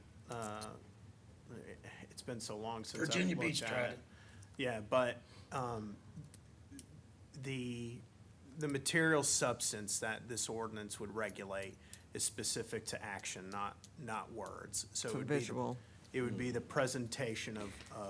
I'm what just would- saying, to me, that is a hard one to enforce then, because I've heard a lot of very disgusting, objectifying language that paints a very clear graphic in my mind that I don't need to see anything to be offended by.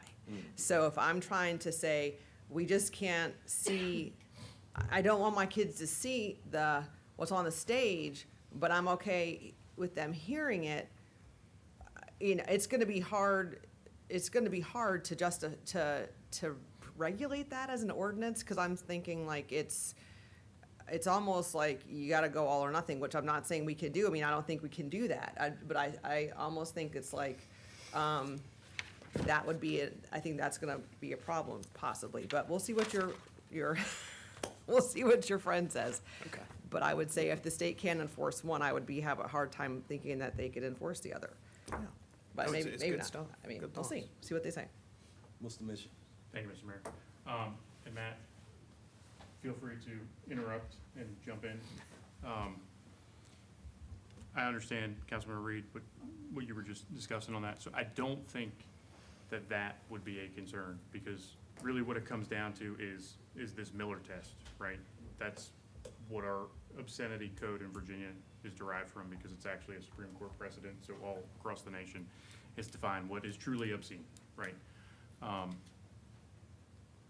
This is not going to touch the vast majority of things that may be presented on stage, unless it truly is, and I'll give the Colorado State Fair example, maybe something that could be considered, where, you know, you've got families sitting there watching whatever performance is on a state fair, and then all of a sudden a stripper pole comes out on the stage and somebody starts doing exotic dancing on the stage. That would be an example of crossing the line potentially, right? So it's very clear, all the definitions that we've incorporated in here, harmful to juveniles is one of them. Harmful to juveniles is actually a subsection of state code. It defines what is harmful to juveniles. It says all of these things, and I don't need to repeat them over and over again because it's pretty foul stuff. The only,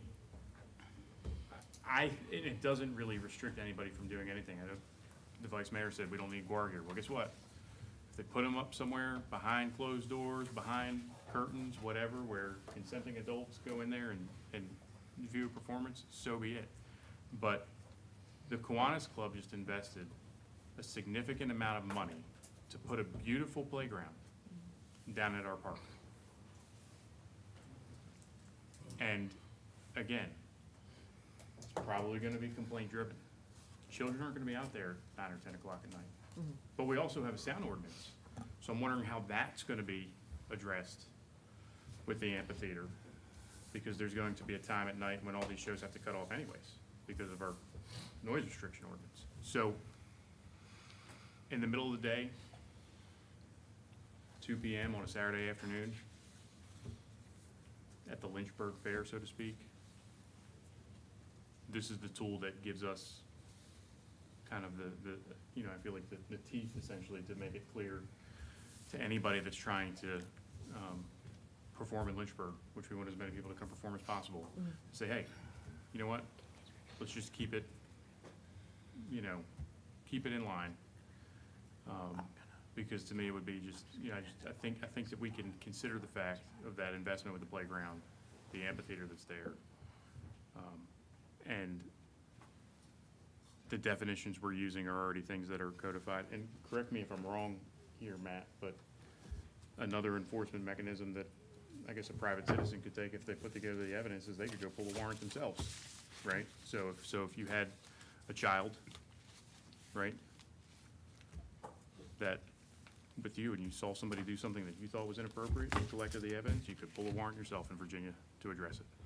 And it really, I think, puts us in a position to say, you know what, we're gonna prioritize families and kids, and even if there's a little tiny little bit of litigation risk with this, I think it's worth the greater mission of protecting the welfare of children.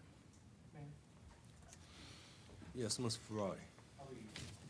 Yes, we're gonna have to get ready to go in closed session here.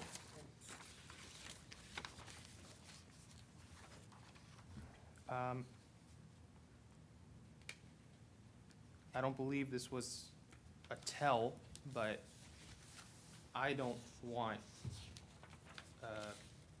quite frankly, Mayor, any member of this dais pulling warrants out on people or having more ability to, honestly. If that was the inference that could be done, I think that's dangerous. Having been personally sued by some members on this dais. Second to that, the thing here that I find it a little bit hypocritical is there's been calls to remove certain contents from our library that don't meet snuff or up to par. It says this section shall not apply to any performance that has serious literary, artistic, or political or scientific value. Would that then mean that we are now saying there are some things in the library that can't be pulled out or segregated to that effect?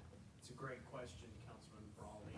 And certainly if we were ever in a situation where we were trying to ferret through the two, yes, we would have to justify why one was permitted and one wasn't. And I will tell you from a constitutional perspective, pulling materials from the library, I mean, that's the riskiest thing under the First Amendment. I share both points to make it, just as we close this conversation, till the next time we bring it up. Simpler is better, less is best. Focus explicitly on what state code says, codify that, nothing else.